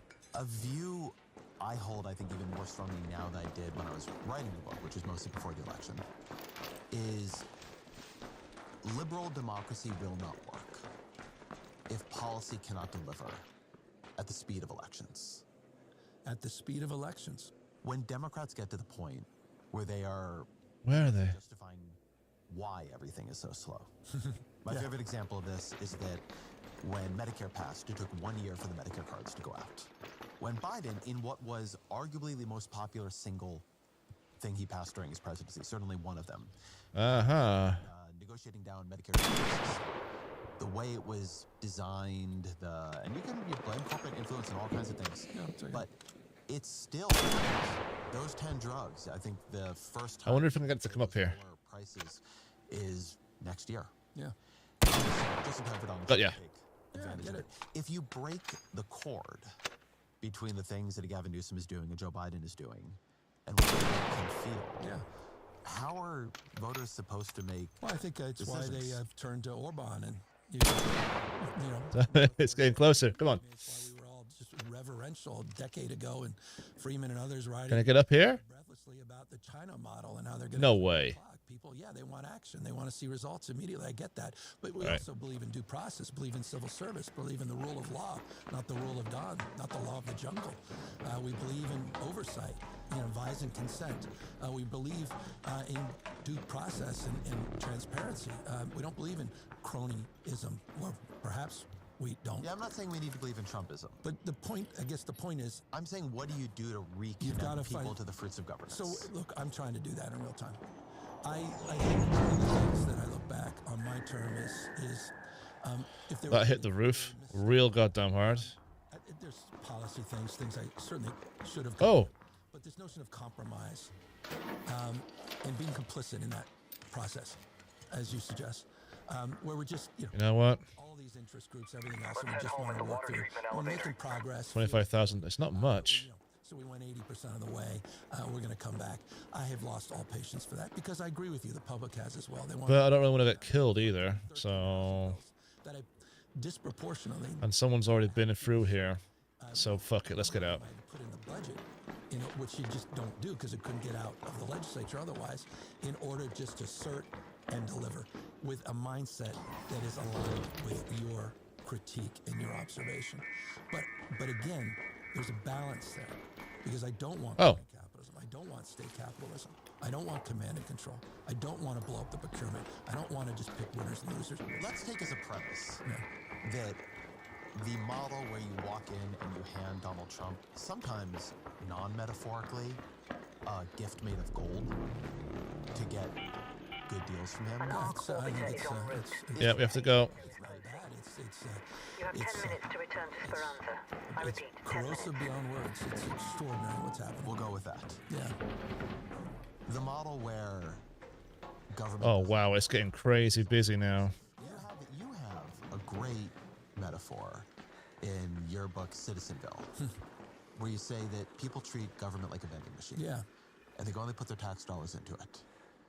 And when nothing comes out, they begin shaking the machine. Yeah, you kick the machine. If Gavin Newsom, or somebody Gavin Newsom likes, was doing Doge, but the thing Doge claimed to be. ODI started in 2019. That's sort of worse than Actually, it's the Office of Digital Innovation. Now it's Office of Data Innovation. So I made it even worse again. We've reformed our procurement. We've reformed our civil service system. We have advanced more Gen AI pilots than any other big state in the country. We continue to innovate in that space. But I didn't try to do things to people. I try to do things with people. Someone's there. The kind of attention that running around on stage with a, I don't know, with who is that chainsaw. guy? Yeah, chainsaw. With our Argentine president or dictator and chief would have generated. I'll give you a specific. We've installed more green energy projects this last year than any other time in history. 7,000 megawatts. We just had the largest solar in Fresno County, $5 billion, 2,300 megawatt project, Darden, the largest battery solar project, one of the largest in the world, done in record time because of the new processes we put in place. We also did the same thing with fast tracking around permits for an above ground storage facility, the first in half a century. Let's get the button. Hopefully not rats around here. 42 secret reform bills I've signed. Campaign rats are the worst. ADU reforms. We can get into all that as it relates to single-family housing reforms, everything that you have written about, and we have moved. Thank you. I don't know that many states have, so I'm standing by. In terms of having to deliver, and I'll tell you, if nothing else, Trump has, I think, woken and better wake our party up. So that's what people want to see, but for good, not for destructive purposes. I want to move to Michael Savage. I think it is hard for people who didn't grow up in the era of Limbaugh and Savage to sort of understand what Savage culturally represented and why it was so surprising to see him on your show. So how do you describe who Savage was in his heyday? I mean, Savage was, this guy was at peak back in the day. Rush Limbaugh and Michael Savage dominating right-wing radio. He was their outsider in the Bay Area. In San Francisco, you talk about, someone who was sitting there in the heart of the region and attacking 24/7 the culture and the community Out. values. And remember, the modern movement Returning to Speranza. Okay. That's why I thought he was an important guest. If I were running, I would run on a campaign of borders, language, and culture. Say, well, what do you stand for, Mr. Continue. Not terrible. Continue. Skip. Go. Right. Let's go. Determine what their motto is. Language, borders, and culture. That was his. Right. Radar projects. For me, that was, I thought, perhaps one of the most interesting interviews. Is sort of mined his consciousness. And then what did you actually? God, you gotta mine a lot of stuff to get this thing over the finish line. It's insane. Right, okay. His history. He's a big environmentalist. Right. I guess we'll just keep digging shit up then, huh? Claim. Current administration as it relates to endangered species, as it relates to natural and working Inventory. lands, Okay.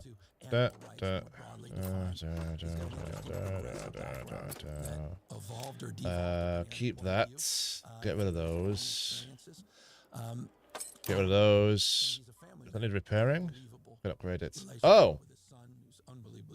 Upgrade. Which I admire. I just family. Upgrade that. And I think upgrade that. yeah, but I'm also talking about. But Okay, cool. it's about there's universe. Best tip I can give to anyone in this game is this. Instead of wasting time trying to find things like this, now these are amazing, just to be absolutely clear. These are good guns. Focus on upgrading the things you have. Makes a world of difference. Like, genuinely, a world of difference. Okay. Savage's view is that California is a kind of hellscape. Yeah. About 5 years ago, I had a heart attack. Yeah. Okay, here in Marin County. Yes. So I'm rushed to Marin General. Oh, Wait online. It's filled with illegal aliens. It's a perfect geographical location. Why can't I find a better Stitcher one? And that will be taxation without representation. That's good for the Stitcher one. It gives you a +5. That's a +2. That's a +4. That's a +8. That's a +4. And I want to get that. But to get that, I need a level 2. I've got 1. I can get more of those. That's fine. Sentinel cores are a pain in the ass to find. Okay, play. not the way he would respond to it. Blue Gate. Do I care about that? I don't care about that. Cold Snap sucks. You know what? Screw it. Let's go back into Telemontes. I might die, but who cares? Let's go. Out on the streets and sidewalks as it relates to encampments and homelessness. But look, he loves our state. That's why he's living in the state of California. The vast majority of these guys that attack the state grew up in the state, made their wealth in the state, still have businesses in the state. Elon Musk put his R&D headquarters back, world headquarters, back in California. His AI companies in California. SpaceX was launched in California. Tesla exists because of California. He's a billionaire because of the state's regulatory posture. So many of these folks that are attacking the state all come from the state of California. What they don't like is the progressive taxes. Tell me about it. Yeah, you understand it. But it's the progressive tax. They want to take their capital gains someplace else, which I deeply understand. It's homeless and housing and transportation problems are legendary. It's a mass exodus. The California derangement syndrome is Oh, God, I've been here before. Oh, nice. Assembly workshop. But you as a leader of the Democratic Party, and you're a leading voice. Let's call it that for the moment. 18 minutes. Everything's already been searched. What's the point? After 18 minutes? Ugh. I'm not going to ask you 7 different ways if you're running in 2020. God bless you. Yeah. What I am going to ask you is this. The big political issue of the day is affordability. Period. California, U.S. News and World Report, on Wallet Hub, look at all these different rankings. It ranks 50th on affordability. Yeah. These measures combine housing costs and other measures of cost of living. Yeah.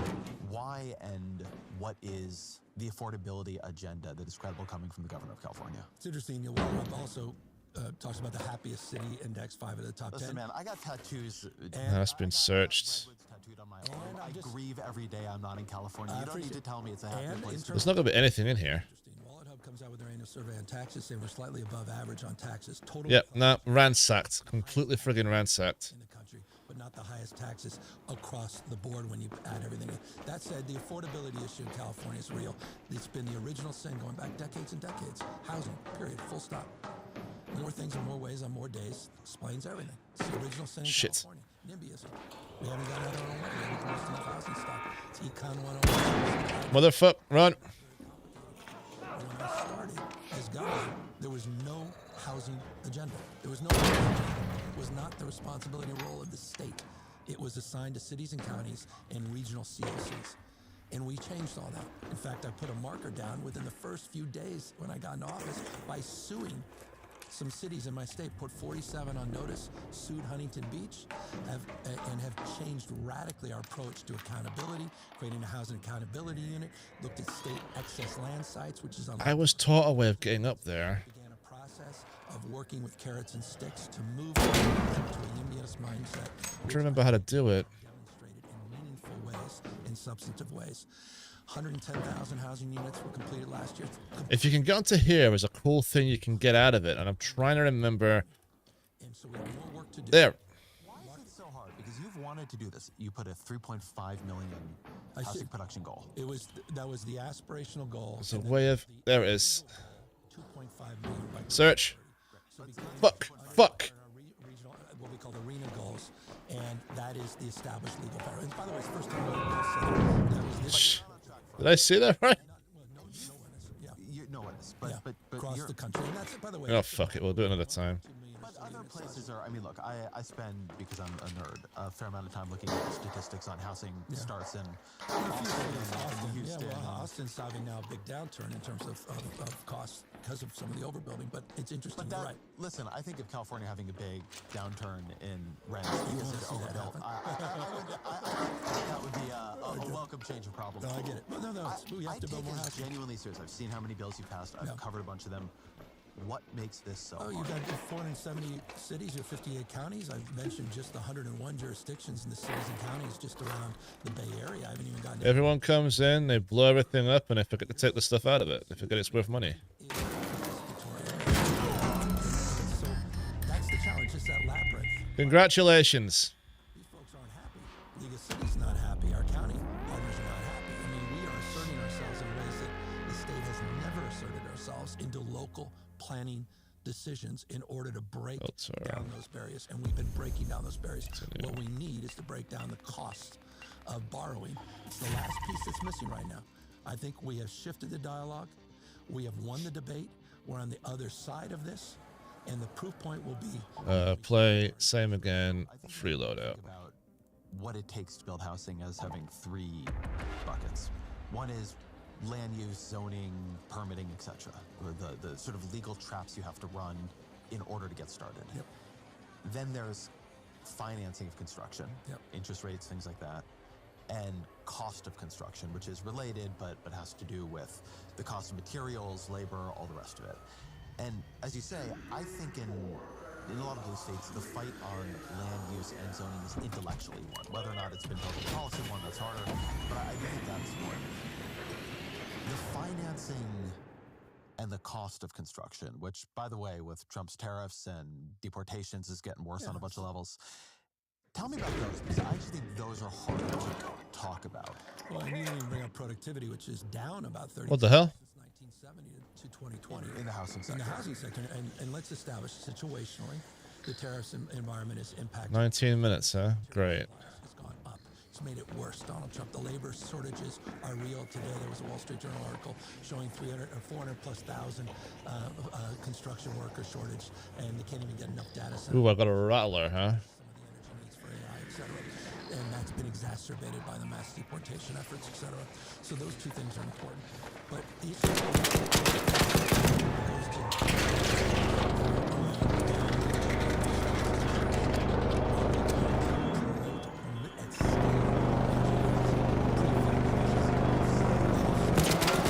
Oh, fuck.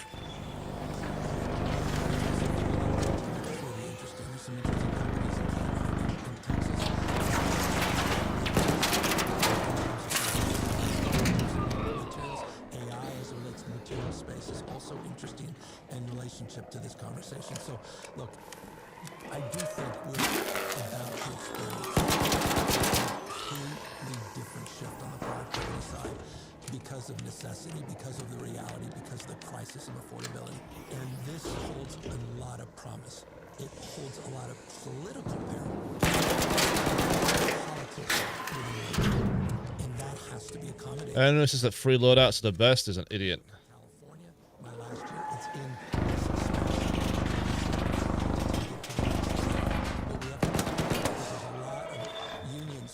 I want to slow down what you just said here, because I know, but just for people.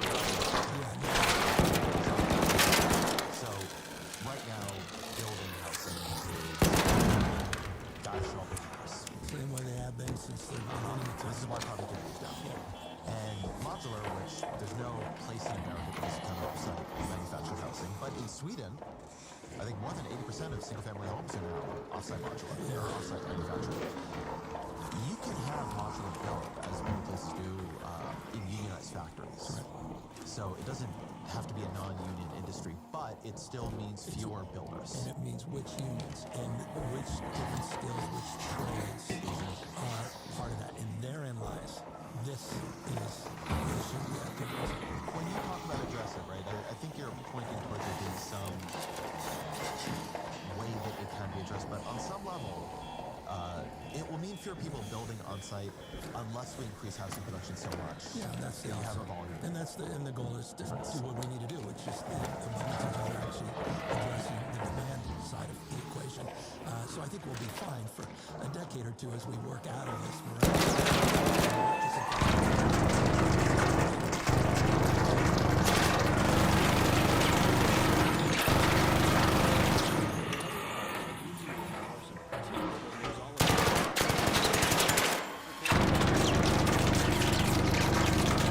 Well, this is fun.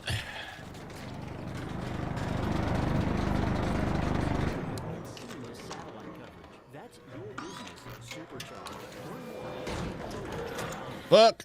Oh, shh. It was a free loadout, and it literally dropped me right down here next to this guy. Like, what was I supposed to do? That's it. Come say hi. Let's say hi. Come on. Right here. I'm right here. Hello. How are you? That's it. Back. Oh, you're backing up now, aren't you? You're backing up now. Unbelievable. Well, cost me nothing, and I've got experience. Who cares? Here's, I think, what's important, and this is why I think, let's get back to why President Trump won again. You have basically working class people, middle class, and particularly lower down the chains. They've seen the bailouts on Wall Street. Yep. They've seen the oligarchs be made. They don't think they have agency in a global, global supply chain. Right. They think they're just Killed by a bison. that their voice is not heard. Right. They're kind of dismissed culturally. Continue. Hispanic or white working class. It's not a race thing. It's ethnicity. You're just dismissed. He's thought things through in a deeper way than I frankly understood. We're so quick to dismiss. Oh, Steve Bannon tried to light democracy on fire on January 6th and the like. And then you get under the hood, and he's making a rational case for an industrial policy that's worker-centered. He's making a rational case of critique and reflection about the WTO and NAFTA. He's making a reflective case that both parties, not just the Republican Party, but the Democratic Party, was complicit in the hollowing out of our infrastructure and our manufacturing base. He's making the case for progressive taxes. I stopped him in the interview. I said, you quite literally made a more effective case for California's progressive tax policies than I or others have made. He was arguing that Trump, on the big beautiful bill, made a mistake. He should have increased corporate taxes and increased taxes on the 1% and lowered them for working folks. On the upper brackets, I don't want to see extension. I want them to go back to the old rates, and they have to pay the old rates. And then additionally, if they can't help us get this under control, I'm all for increasing taxes on the. They will have a tax increase if President Trump doesn't extend it, but then I think we'll have another tax increase. Had he done that, the Democratic Party would be in real trouble right now. If Trump listened, I've had this experience interviewing and listening back. There are moments when, like, if Trump actually listened to this guy, the left would be in real trouble. Much more danger. Had he done that, he would have, I think, created an enduring mega movement. I don't think there is one after Trump. I think it's going to fray. There's no chance JD could keep it together, certainly not Rubio or anybody else. Without Trump, there's no Trumpism. There's no ideological framework. A kettle. Oh, 29 minutes. Nice. And Bannon, I think, is the thought leader in that respect. And I say thought leader, and I know that offends a lot of liberal minds that are offended by Bannon and don't want to attach any thoughtfulness to what he promotes. But Let's just close that so nothing comes in. Thank you very much. There's got to be some grace. Learn from people. Success leaves clues. There's power of emulation. And you've got to get out of your bubble, literally and figuratively. And you also have to find humanity. You have to find decency in other people. For no other reason that we're all exhausted, polarized, traumatized. We're exhausted. This has to end. We can't take this anymore. This is code red in this country. Just the humanity that we've lost. The sense of purpose, back to meaning. That's why I believe in national service. It should be compulsory. That's why I believe in patriotism, not just from a party perspective, but from a unifying perspective. We have an opportunity, 250 years, the historic project of our founding fathers, to celebrate that sense of identity. Someone's been killed pretty close by. 249 years, and I think that's what I hope not just our party does, but we as Americans can do next year. Well, I watched the reaction. They're in here somewhere. Where are they? And the thing you know about having conversations like that with people like Bannon, like Kirk, like Savage, is you get a lot of frustration from your own side saying, why are you treating them with so much grace? Yeah, of course. Why are you listening so openly to them when they treat us like that? How did you take it? And I was marginally hurt, but it was completely fair. Look, if you want to, you can go on cable and you can watch it back and forth. You can watch it back and forth. I'm happy to get into that mode, and I will do it. I take a back seat to no one. What the fuck?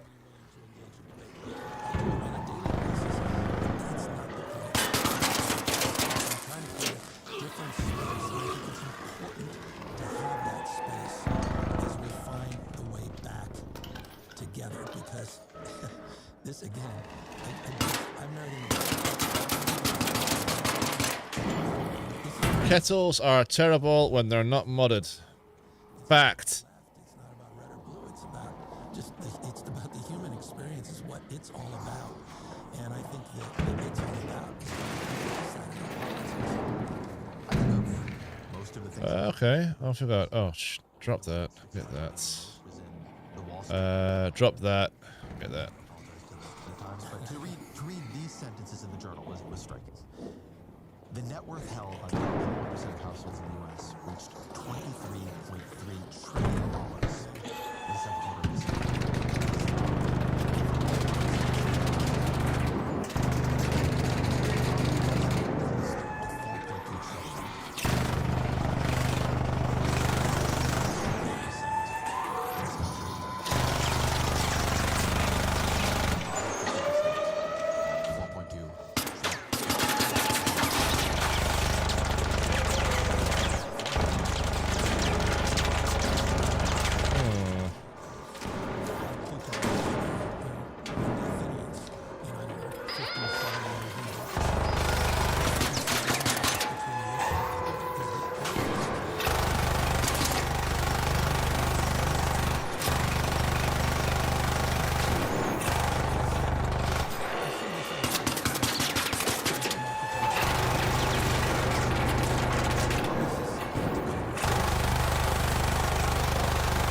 Come on, turn around.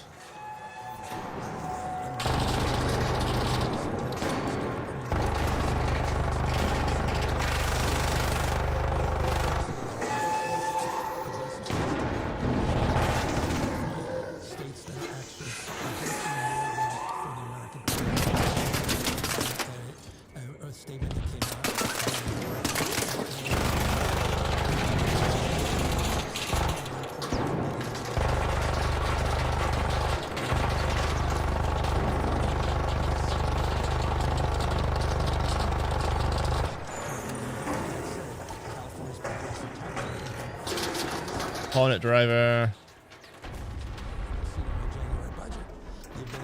Well done.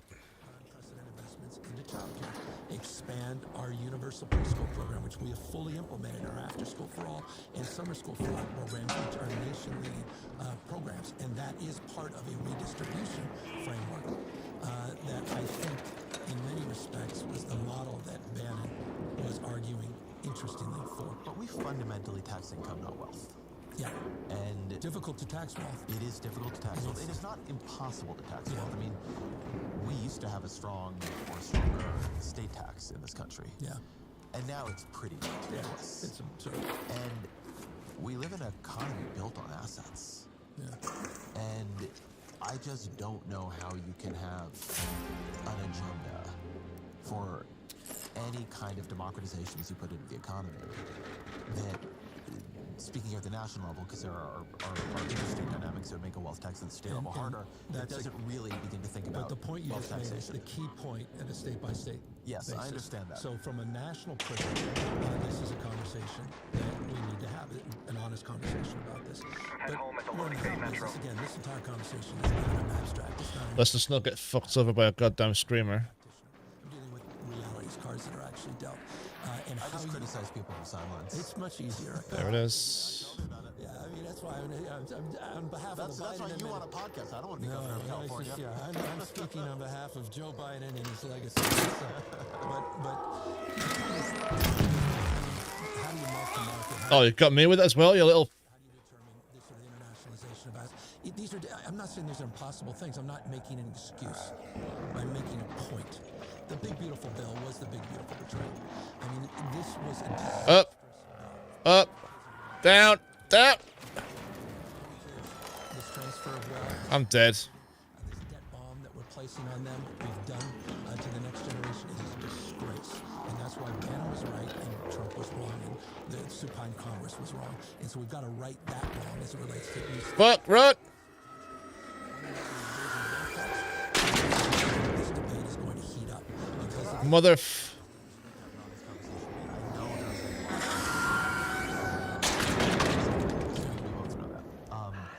I guess what I'm asking you is, you're here quoting Plutarch. Run, run, run, run, run, run, run. Is a Walk, run. A politically stable No, or by economically definition. just And that was the point he was society. making. That's why I say Walk. save our democracy. That's where populism is rising, authoritarian tendencies. Get your breath, bro. Get your breath. Come on. So then it sounds like you're saying, whatever the structure is, we're going to have to do something that shifts the structure of wealth in this country. Yeah, by definition. And I'm going to defend our progressive tax structure in California. I'm going to defend it because I think it's the right approach. I absolutely reject the regressive tax structures of states like Florida and Texas. I reject the regressive nature of the tax structures that we're doubled down on with the big beautiful. Beast DRT, huh? Absolutely. So no, I believe in that. I promote it. I practice that. I was listening to you talk with Andrew Ross Sorkin, my colleague at Dealbook, yesterday, and you guys talked a bit about effects, and separately talked about baby boomers, which that was one proposal I like a lot. I don't like him. I've done him. No, we did it. I mean, we did 3.4 million kids entering kindergarten. We put aside $1.9 billion many years ago. It's interesting. Not everybody signed up for them, which is remarkable. Even if you can something to someone, doesn't mean they'll necessarily take That wasn't bad for a free run. Not bad at all. What about a wealth tax or a state tax that simply funds universal? Well, we're looking at universal. We've been playing around. I mentioned yesterday the MIMCOM. We played around with grant funding for UBI. Minimum income. And we've done grants in California at scale. And we have a lot of interesting pilots, a lot of feedback. But we're also looking at universal basic capital. We're looking at this notion of a sovereign wealth framework. Trump has talked about this, which is interesting. I don't dismiss this. Yeah, and he's taking cuts of companies. And he's taking... Down to advanced mechanical components. 15% tithing from A&D and NVIDIA, and the 10% from, obviously, Intel. But the opportunities with those baby bonds... Cycle down to there. Cancel. Sell. An entry point for that Sell. conversation that I think is important. And I said Sell. it yesterday, I'll say it to you. That's hard for me to say. Thank you, Ted Cruz. But Cory Booker, Cycle. to his credit, was one more responsible than anyone as a thought leader in this space. Here's, I think, the difficulty on taxes Keep. for Democrats. People, I mean, polling on this is clear. Sell. Many Republicans. People want higher taxes on the rich. What they don't necessarily believe is that Democrats will spend that money well or effectively. That they'll put the money into the vending machine and get something out, right? Yeah. You've talked a lot about the California tax structure here. California ranks, according to Tax Foundation, which is right-leaning but honest, second for tax collections per capita at about $10,000 per person. Florida's about $5,000 per person. When I hear rich people in California complain, they don't so much complain, although they do complain about the level of taxation, but more about the feeling that when they go back and forth, they don't see the public services as so much better. They don't see the public infrastructure as so much better. They can't ride the train, right? It's about how do you rebuild faith that if we do move to significantly higher levels of taxation, Nordic levels of taxation, that people are going to get from that. Okay, good. So they need 3 more Sentinel firing cores. $4.1 trillion economic output built on the basis of a formula, as Friedman would say, for success, with a conveyor belt for Friedman talent. here? No, Tom in this case. Oh, Tom Friedman. Yeah, Okay. I'm staying Got closer it. to home Yeah, at the I time. wanted to see what Friedman we were I'm talking giving about. some reverence to Tom. We have a formula for success. I mean, California's success is not an accident. It's by design. I mean, we have 18% of the world's R&D. We invest in that. Billions and billions of those tax dollars go back into R&D tax credits. The UC system. I mean, how many more engineers, scientists, more Nobel laureates do we need? We have 13,700 pending active patents in the UC system. Those ecosystems have created these trillion-dollar companies, $4 trillion companies, created and minted these billionaires that are complaining about California.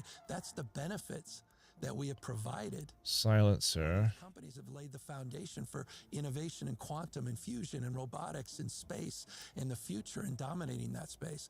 We have $180 billion. It's the largest since Pat Brown. $180 billion.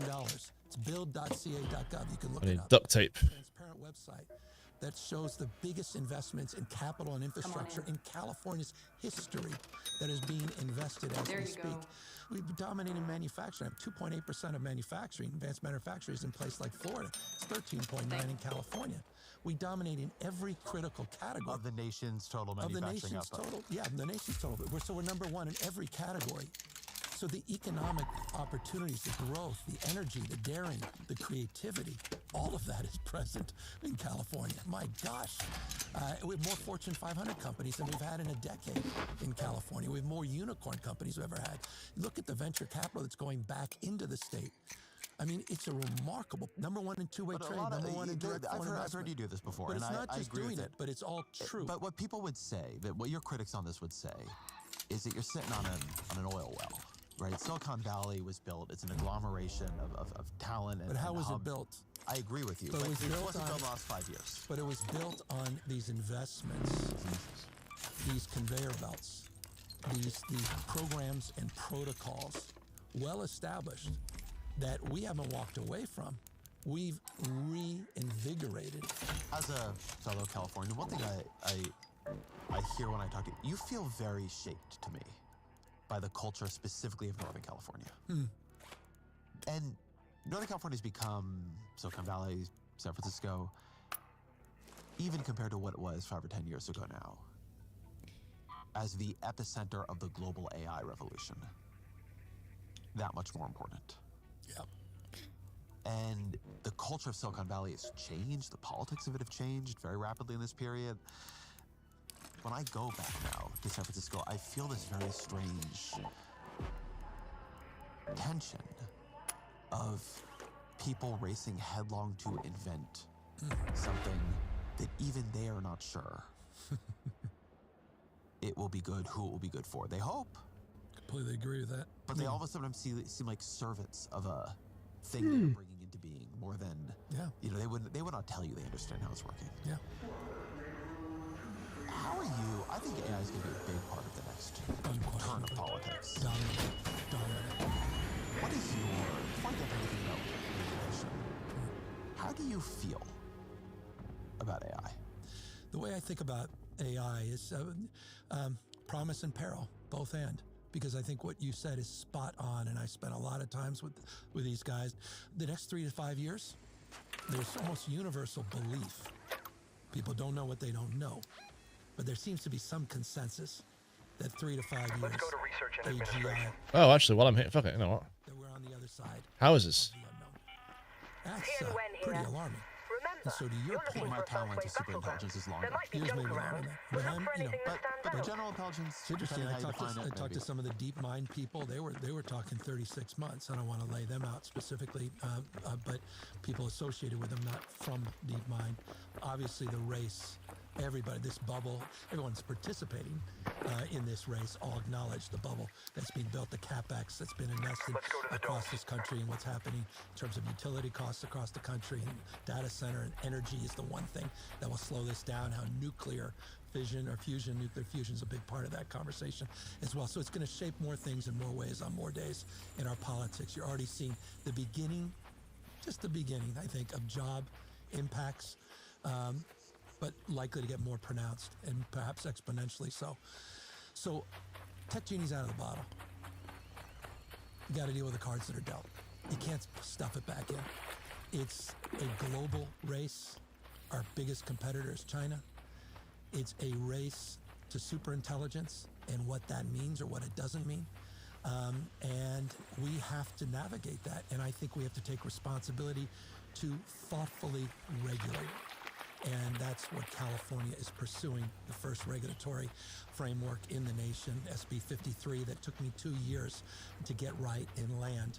And we did it with a lot of the competing parts within the regulatory space, meaning those that see this as a dystopian future, those that want a light touch. And we've tried to find some balance in this space. I swear to God, the longer I take getting stuff, the easier it all gets taken from me.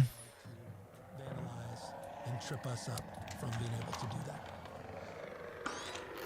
I don't think we really know what that is going to do to the job. It's clear enough in the beginning. But I think a couple things are worth assuming. So one, there's always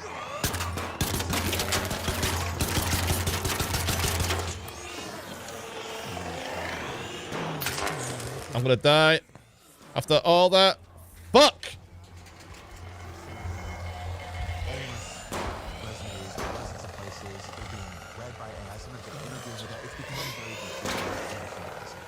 Hey, good luck, bro. Nice one down. The AIs are reading the AI applicant, right? It's a circular thing, but what I'm doing is profound. And 2 down. Well done. And leave the question of, are you actually going to see what I think will first be job freezing as places don't hire as much. And you're not going to see huge, it's not like, it won't be like COVID where everybody has to stay home all of a sudden, or half the people have to stay home all of a sudden. Oh, thanks. It's going to be just a bit harder. It's going to be a recession for the young. We're not good at handling things where people are being affected differentially. And the third, which I'll just add into this mix, is just the fear.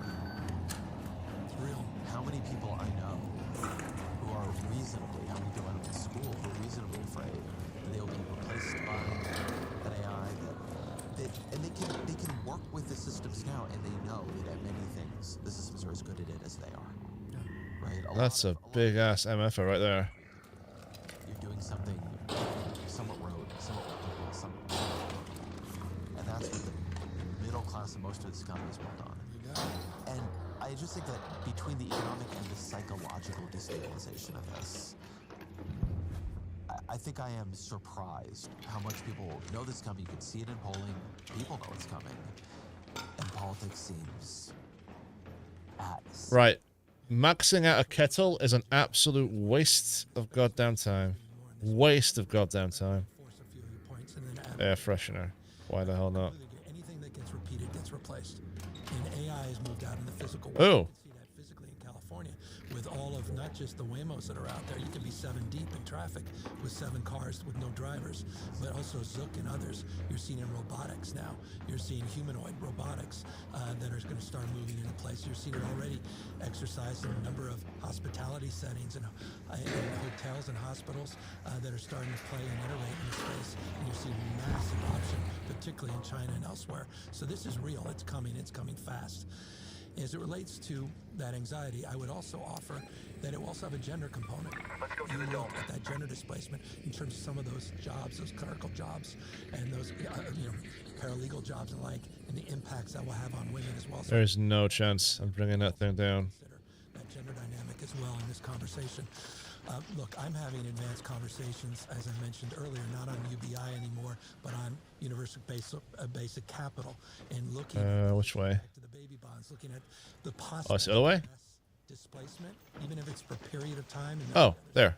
we have abundance, and how we address that anxiety in real time, that fear. How do we accommodate for it? How do we own a responsibility to address it? And again, I feel a disproportionate amount of responsibility coming from California to lead that conversation. Let me flip something about the California model, which is California's success partially reflects the way that growth and economic become unexpectedly in the digital era more concentrated. And that has been amazing for California, which, as you say, is a world leader in technology and advanced manufacturing and in all of these things that are engines of progress and wealth right now. It is, in a broad sense, somewhat politically destabilizing because so many places have ended up, as we were talking about at the beginning, more hollowed out, not because of California, but because of these huge returns to concentration in capital. And so, back in the 90s, Democrats won rural and urban counties at about the same rates, right? Not that long ago. Now, Democrats dominate cities, really struggle in rural counties, in part because the people in those counties just feel left behind and unseen by them. So you're Gavin Newsom, your former mayor of San Francisco, you're governor of California, you got Silicon Valley. How do you rebuild that connection? Well, also the guy's there's never been a governor spend more time in rural California. In fact, my first cabinet meeting was in rural California in a small town, Monterey Park, dealing with water supply. We launched just recently. It was a 3-year project, but completed just recently. 13 regional economic workforce and development plans. We called it Regions Rising Together. It's not one economy, it's the intersection of many different economies to address precisely the point you were just making. It was a rural-led, suburban-led effort. This is what made it different. $287 million seeded these bottom-up economic and workforce plans. 3-year process, over 10,000 people. Right, okay, so, as I was saying before, some weapons, when you fully mud them up, are cool. The kettle, not one of them. Don't even waste your time. Absolute waste of energy. With an electoral construct, and that's a different thing. And I'll tell you, that's more challenging because as someone who's never spent more time in rural parts of California, I can assure you, having been on the ballot as many times as I have been, including my recall, it hasn't I appreciate that you actually note this and admit it, because it does get, I was going to say to you that this is what I always hear from Democrats when I ask this question: look at all we're doing. Look at all we're trying to do. So what to you... That disconnect. What to you fascinating drives that disconnect? I think culture, belonging, meaning. Oh, for real? Identity. I think there are deeper issues here. They're deep. I mean, I could go on, talk about regenerative ag work I'm doing, all the work we've done for farmers, farm workers, all these things, like next level. No Republican governor ever did any of these things. 10 minutes. Trump is destroying ranchers and small businesses and farmers, and they're celebrating the guy. I mean, this guy, it's a joke. It's what the, is anyone paying attention? 28,000. So that is, I'm going to look for your punditry on this. No, get out. But you talk to people. I'm listening. I believe is you do listen when you talk to people. I love these folks. I love these folks. I care about these folks. I go into Kevin McCarthy's district, and I'm like, how in the hell do you reelect this guy? He's cutting your Medicaid programs, disproportionately impacting. He's cutting all these damn programs that we're investing in your infrastructure and health and wellness. In your future, I don't get it. All the environmental programs about air, clean water. They're the ones cutting it, and you're celebrating that. So there's a cultural construct here that I'm trying to understand more fully, and it matters. Culture matters. And I was talking to Kirk. He said, Trump is culture. They've owned culture. They've won the culture wars. I think we have to recognize that. I don't know that I would say they're winning culture, though. Democrats are probably losing to the Don't shoot! But I do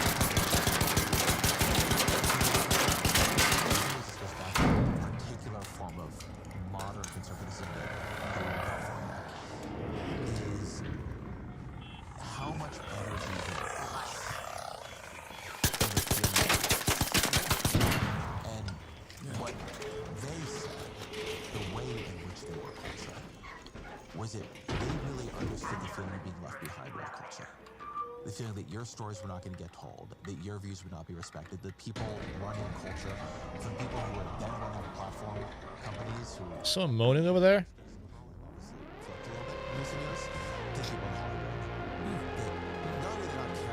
They don't like you. Yeah. They look down on you. I hate that. I know. I hate that perception. And by the way, it's not even entirely... Worst idea ever. Kettles are useless. Don't even touch them. But screw it. Max it out. See if it's any good. Nope. Nope. And I'm not just saying that. I'm also trying to prove the sensitivity of that back to the whole podcast conversation. All want to be protected, respected, and connected to something bigger than ourselves. There's universal truths here. All want to be loved. All need to be loved. We're all in this together. And so, again, grace, humility, decency. Kettles are shit. Don't touch them. Talk down to people. Okay. Can't talk past people. Can't dismiss people. I'll keep going back to the Central Valley. You get the mayor, Republican former police chief, mayor of Fresno. How many times I've been there? I have the back of the people of Fresno, Bakersfield, California. How many times I go back? Republican mayor, go there. And so I'm trying to demonstrate respect. I'm trying to show it. And to the extent it's not reciprocated, that's the thing I can't control ultimately. I'm just trying to control what I can control. I just think we have to be careful as a party. Right. And not be so prone to judgment. So not be too prone to judgment. That seems right to me. But you talked about being culturally normal. One of the other things I hear people worry about with you as a sort of leading voice in the Democratic Party the most is you've taken a series of positions. Middle parts. Ew. Never. Always running out of those things. There actually was subsidized government health care for undocumented immigrants. Yep. There was a big push to, let's call it, phase out cars with internal combustion engines. Absolutely, yeah. These are the kind of things right now Democrats are running away from. Yeah, I can't. I mean, maybe that's, I'm sure that all folks are sure, but I'm not, that's not who I am. I've never been that. I've never been a guy that can do that. I believe China's going to clean the clock. They have 70% of the evening market. They're moving. I was down in Belém. I was down in Brazil. BYDs everywhere. They're getting market share, supply chains. They're advancing influence. And it's, to me, not about electric power. It's about economic power. And I just, I can't cede that. And so California is the center of the universe in that respect. We dominated R&D for, it's why we have all the mobility out there in Zook, and that's why we have Waymo and the R&D work that's being done at Tesla and Skunkworks and Rivian and all of these other companies that are investing in that future, and we are the future in that respect, and I'm trying to hold on to that. As it relates to undocked healthcare, yeah, I'm proud of that because I believe in universal healthcare. Others may say it, I did it. First state in the country, regardless of pre-existing conditions, ability to pay, and regardless of your immigration status. I promised that. I promoted it. I ran 3 times on it. I did it when I was mayor. People know who I am. We failed on the border. We need to own up to that. Largest border crossing in the Western Hemisphere in my state. Spent $1 billion+ to do American centers, try to put a lid on things. And it was quite critical, but I tried to do it in a respectful way. The Biden administration, we failed on the border. We have to own that. But we've also failed as a consequence, because of that, to lead the comprehensive immigration question. We've got to get the border right, then we can get to that. But I say that to make the point. You don't need sanctuary policy in this country if we have a federal government doing its job. In the absence of that, we'll deal with the cards that are dealt. And one of the cards that are dealt is people are going to end up in the emergency room, and you're going to pay for that one way or another. I want to keep people out of the emergency room. I want to keep people healthier. I want to keep people safer. And that's why we've advanced these values. Trump uses it as a cudgel, uses it very effectively to attack our party and our values. But I'll stand up to it. And good people can disagree, but I'm very mindful. Why did Democrats fail on the border? Because we didn't own up to the reality. We didn't take responsibility. But beneath it, what happened, right? Joe Biden was not a guy who didn't know that you shouldn't have, chaos at the border. You sent down National Guardsmen at a level of why for policy. Well, I think not just what the happened. why was what happened? Everything's in reaction to Trump. Sort of the overreach of Trump. Yeah. We come back, and we then move 180 degrees in the opposite direction when we didn't need to or shouldn't have. And you saw mass migration across the country. It was hardly unique in the United States. You had all of the shock and supply chain shock and issues around COVID, coming out of COVID, et cetera, that created even more pressure. And then it became overwhelming. And then what also became overwhelming was this notion that we can't do it without Congress. And then Biden then proved Trump right by doing it without Congress. And in the last 6 months, we saw a significant decline in border crossings under the Biden administration that ultimately led to benefits for Trump, claiming he did it all at the end when he really closed the gap marginally. But we paid a huge price for that. And we picked up, I think, the wrong lessons in the midterms. We outperformed in the midterms. And this was a time when all Democratic governors were critical. You saw it publicly. And then they did better than we all expected. They said, why don't we just focus on these other issues? Mistake. I call this oppositional mirroring, the tendency to become the mirror of whatever you're politically fighting. And I think on immigration, Democrats really became Trump's mirror. He was cruel. They were going to be compassionate. Well said. I like that. He tried to close it. They were not quite going to open it, but they began debating decriminalizing. Poor bastard. Right? There was a lot that was reactive. Yeah. Now I think you see the Republicans making the mistake. Completely agree. Right? People don't like cruelty either. But I think it's deeper than that. I spent a lot of time sort of trying to understand the theories of the right. They have really talked themselves into the idea that you cannot have a cohesive national community with high levels of immigration. They have talked themselves into the idea that more than 50% of people foreign born, or in some versions of this, not even heritage American, let's call it, or as they call it, that you're not a real polity. Now, California's a very diverse place. It's got very diverse places. What is your opinion on whether or not we need to secure the border, but what it means to be a political community, and what it means to be an American if its meaning is going to be a heritage, as they call it? I live in a state 27%, just so people understand. California, 27% of the state is foreign born. It's a majority minority state. I mentioned the word pluralism before because we practice it. It's a word you don't hear a lot about. I think our strength is defined by that diversity. I know that offends you, Vance, and everyone else, and offends the folks you reference, truly offends them.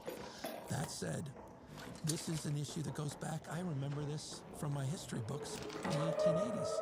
This guy Dennis Kearney, the Working Men's Party, started every speech, beginning and end, said whatever else happens, the Chinese must go. Led to the Chinese Exclusion Act. He was in Oakland, California. The Bay Area was the center of that universe. There was walls, virtual walls, that were being built in all these illustrations to keep the Chinese out of California. We were at peak immigration back then, peak populism out there. In so many respects, Trump, I mean, Kearney was the original Donald Trump, going after institutions, and obviously scapegoating others. We saw that peak drop in the 1970s to a relatively modest Shit, it's over there, right? population in this country that is now That's the other side of the loading bay. 1980s peak. So it's very familiar. Could go down there. But I'm of the mindset, here's where I am on this. I'm of the Reagan mindset, life force of new Americans. He could have chosen any speech to leave the Oval Office. Ronald Reagan chose one speech to talk about the power of this country being defined that anyone can be part of this country. Nowhere else in the world is that the case, but it uniquely defines the greatness of America. I'm with Reagan on this point. So, but I want you to explain what that so with J.D. Vance, who I think gives the most interesting speeches of any Republican politician right now, because he's the one trying to build a philosophy around what for Trump I think is gestural and intuitive. Yeah. You know, Vance goes to the Claremont Institute in California to accept an award and gives his speech, you know, basically making an argument that we have erred in our philosophical understanding of what it means to be an American. We have erred in following Frederick Douglass and Abraham Lincoln and believing in creedal Americanism. What Vance says in the speech is, look, there are billions of people in this world who might like to pledge allegiance to our flag, who would agree to the ideals of the Declaration of Independence. And we can't make them I all. wish J.D. Vance and Trump would. Forgive me. We can't But I make guess them they're all. real Americans. Forgive We me. can't make them all Americans. That there is something distinctive about an American who can trace their lineage back to people who fought in our. I had a conversation literally about this yesterday. It's so interesting. God is my My witness. father, by the way, a Brazilian immigrant, so immigration is quite close to my heart. But his argument, which I think he's doing a couple things. He's mixing up immigration, which is a question of how many people we decide to let in, and this question of creedal Americanism. But he's trying to say that this idea that being an American is what you believe is false, and it doesn't give you a way to limit who's an American. What we have to do is recognize, admit that bloodline, that length of time, numbers of your family buried in cemeteries here, as he talks about all the time. God bless. Yeah. That is what really decides it. What's your answer to that? I'm watching you get physically uncomfortable as I just, lay it you know, out. I just, you know, I think about it. You talked about. I look forward to your podcast with you. Yeah, by the way, it should be fine. I'm trying to get Marjorie Taylor Greene on first. But look, you mentioned your. I remember my dad used to say, I said, Dad, when did we come out to San Francisco? He said, well, my great-grandfather or my grandfather was here. He goes, he was an Irish cop even before San Francisco. He says he didn't know what came first, the Irish cop or San Francisco. But they were immigrants. Came through Indiana, came from Clements. Cork in Ireland. I don't know, is that JD's, is that enough, or do I have to go back to 1680s? Are we real Americans? What's his definition? And who's going to decide? Is this the basis of? I don't know what that. This concerns me. I just don't think this is who we are, and I'm not a deep thinker in this respect. I'm not claiming to be because I haven't given it deep thought. But clearly, they're trying to make a point that I think California stands out as a counterpoint in terms of economic growth, prosperity, innovation, dominance. You talk about the future; it's happening every single day because now half the researchers are Chinese. These guys are advancing some of the most. Talk about vandalism and sand in the gears. I mean, look at all the international students. Except I guess we're making carve-outs for Chinese students because I'm sure there's some carve-out for something related to Trump family businesses in relation to... Did that guy have an anvil? Did I miss that? He did have an anvil. And they're putting all of that on the line because they're looking at some sort of... No, fucking drop that. ...version of lineage and ethno-nationalism that concerns the hell out of me. And I'm just not... I don't even want to indulge too deeply in it. That said, let me say this. I think one of the mistakes, I get in trouble for saying this, about my party is, and it's in the spirit of Clinton, we tend to focus so much on our interesting differences. On the other sides. Things that unite us together. Ooh. And I think Oh, sorry, been searched. within our country, I think that's a mistake. And I remember Clinton talking a lot about that. Medical research. Many parts but one body. For the cause. Yo.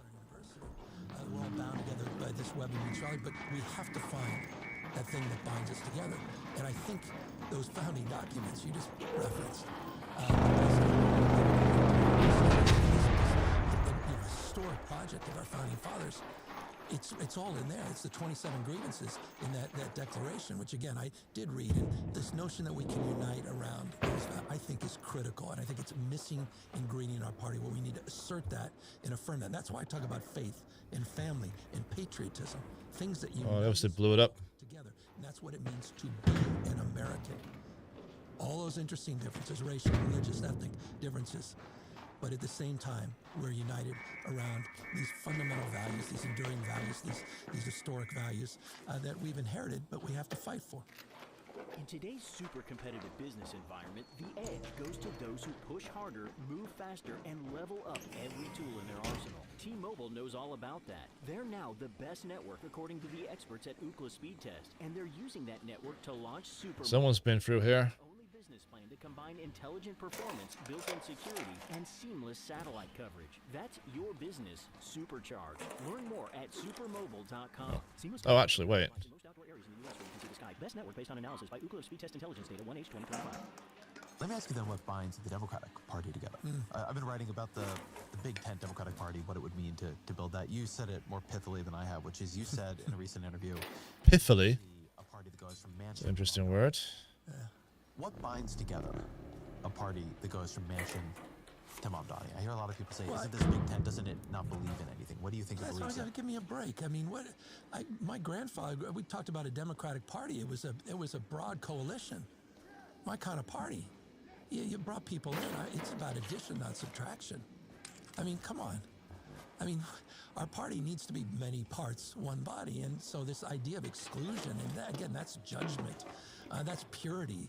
That's getting into, I didn't like the pronoun you used. And I mean, we got in that we were, I mean, there was a year or two there where for all of us, I mean, it's took me aback too. I was even participating. I found myself a little bit. Hey there, how are you? My own staff saying, why'd you use that word? And I'm like, we're also struggling through a post-George Floyd world and understandable racial justice and all these issues coming out of COVID and sensitivity. I just, a little less judgmental, a little more inclusive.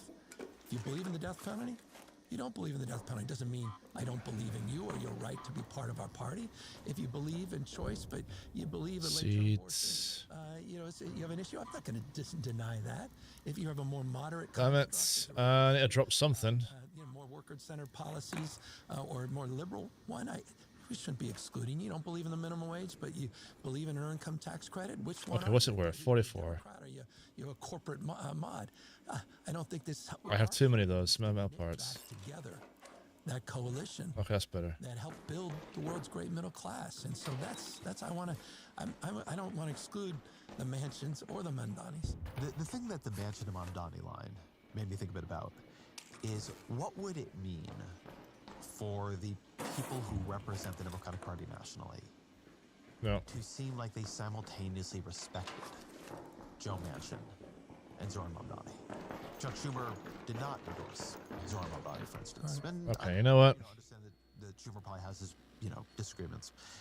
On the other side, there's some people who might have seen Manchin who, for all of my disagreements with him, and many, guy was a genuine Democratic most valuable player, right? Holding a seat no one else could have held. No one could have held. That gave Democrats that 50-50 drove me crazy too. I mean, we all would. That allowed Kamala Harris to break ties and pass the Inflation Reduction Act, right? Like Joe Manchin was the most valuable member of the Senate for Democrats. But also drove us mad. But that question of how does respect exist across disagreement at a time when I think social media and other things, algorithmic media, create a lot of incentive for lockjaw. That's right. A lot of incentive for saying, you know, you're out, right? And drawing our circles ever smaller. I've spent my life being on the outs and then back in, on the out, back in. I don't begrudge other people's success.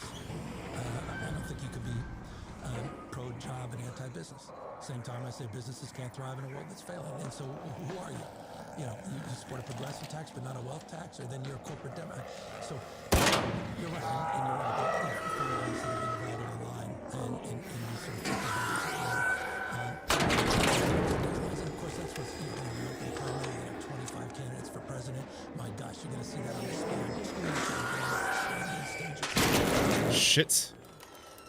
Every flavor of the party is going to be represented. Fuck it. The Democratic Socialists, which are just progressives in my town, or Green Party folks, back when I was mayor of San Francisco, very familiar, and the more moderate voices that, quote unquote, you know, can win those 7 swing states. And so, you know, we have to work through these. But again, with an open hand, not a closed face, a little less judgment, and a little bit of appreciation that this party. We got crushed in the last election. Donald Trump. It was Trump. Remind us who beat us.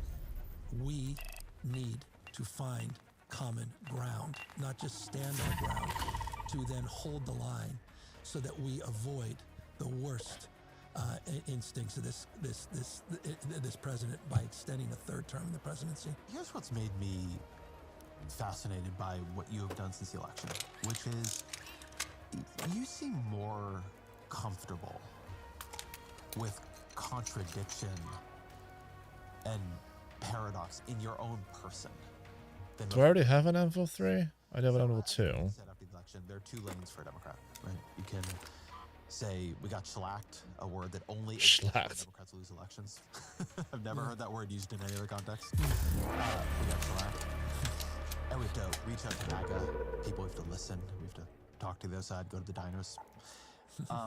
Or you could be, we need the resistance. We need to fight back. We need to troll them the way they're trolling us on social media. That, you know, those were sort of 2 different ideas you hear. And your answer was, yeah, both. Yeah, I'd say, look, Compressor. favorite book, one of the most influential books, interesting in my life, is called Built to Last. It's about the tyranny of war versus the genius of and, both and. Moving away, forgive me, I hate the vernacular, you know, moving away from the binaries, but I really believe that. I mean, it is both and it's to find, you know, look, I come from a reality-based experience as a small business person. There's a practical reality. You got to implement your ideals. Again, none of this is an intellectual exercise, and you got to deal with cards that are dealt. You can still, I mean, I have been as progressive and adventurous in terms of progressive policies as most, if not all, Democratic governors in this country. As former mayor that did same-sex marriage in 2004, where my party was attacking me for being too progressive. Same time, I was also advancing Care Not Cash program to take welfare away from homeless and guarantee housing in lieu of cash, because I didn't believe in the handout framework. I believed in opportunity and responsibility, more of a Clintonian frame in that. So I was both and. So I was trying to show not only respect to who I am in the past, in my truth and authenticity, but also show respect to those I disagree with, because I do respect people I disagree with. It's not a zero-sum game. I try to work with Donald Trump. I was on the tarmac with him. If you can't secure your own borders, you're not really a government, because it's the first duty of government to secure the borders of the realm. If you can't do that, you failed as a government, no matter what else you've done with the Tory and Labour governments. But in that regard, you've not failed us. The British Egyptian activist Alaa Abdel Fattah has apologised for past comments he made online, where he called for Zionists and the police to be killed and for the burning down of number 10 Downing Street. He says he's been shaken, but the tweets have led to calls for the removal of his British citizenship. Clearly, you heard from Chris Philp earlier, who said the apology was insincere, he should be deported. Andrew, I think there are two issues at heart, really. The first... Oh, great. Now I know where I am. So catastrophically wrong that meant that Whitehall, Westminster, Number 10 weren't aware of the views that Alaa Abdel Fattah had and had made very clear in the past. And second of all, then there's this question looming about deportation and what happens next. Okay, well, let's take the first issue. It's clear that neither Labour nor Conservative governments did their homework. They didn't know that this guy had done all these terrible posts in years gone by. They didn't know, even though in 2014, when he was up for some kind of human rights award, it was made public he wasn't going to get it because he already had posted on social media in previous years. And it's all very well, let's just get rid of the Tories first of all. It's all very well for the Shadow Home Secretary to come on to Times Radio and call this guy a scumbag. Fair enough.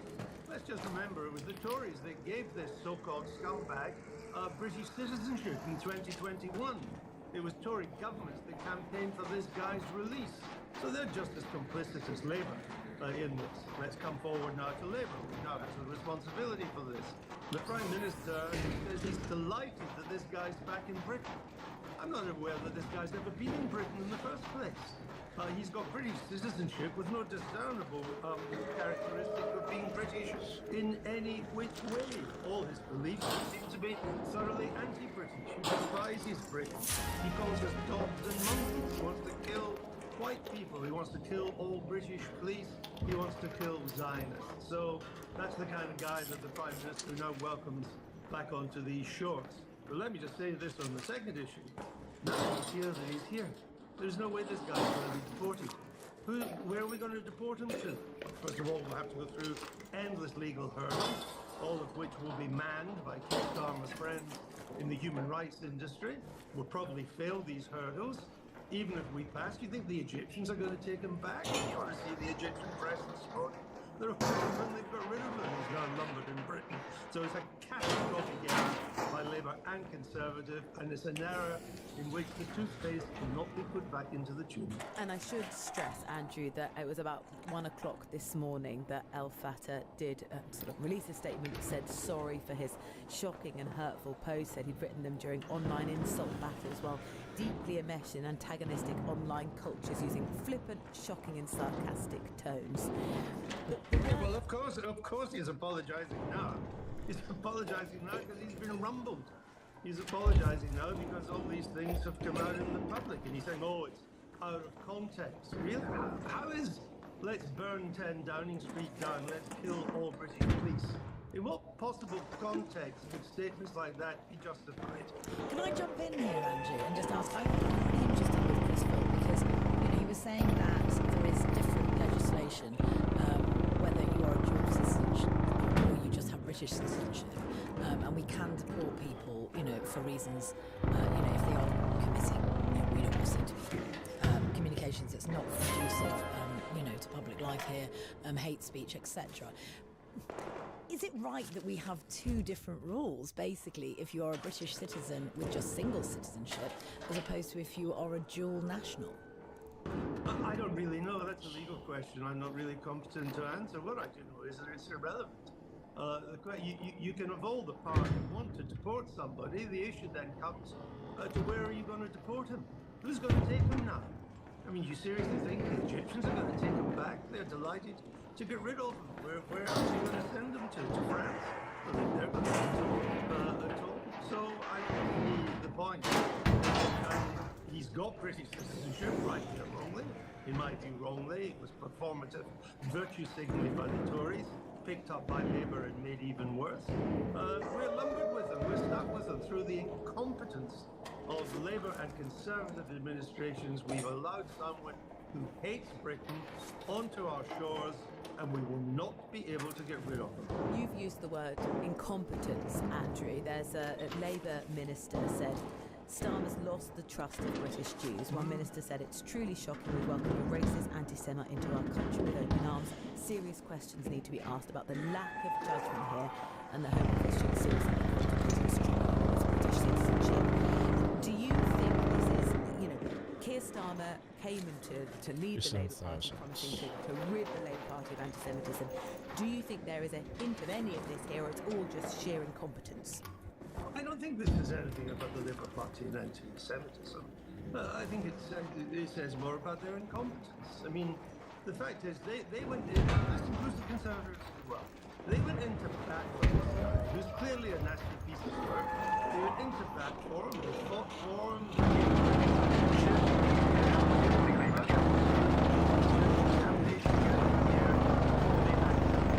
they hadn't bothered to find out what kind of character he really is.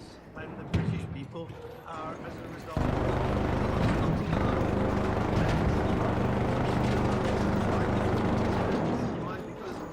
that we didn't know. Now, there are some stories doing the rounds that perhaps a few people in the Foreign Office of the Hey there. didn't want to do anything about that may come out of the water.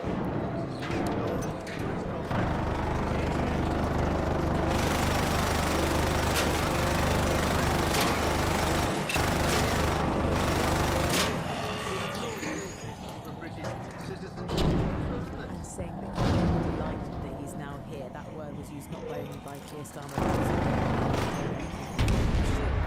regretting those words. Okay, it's down.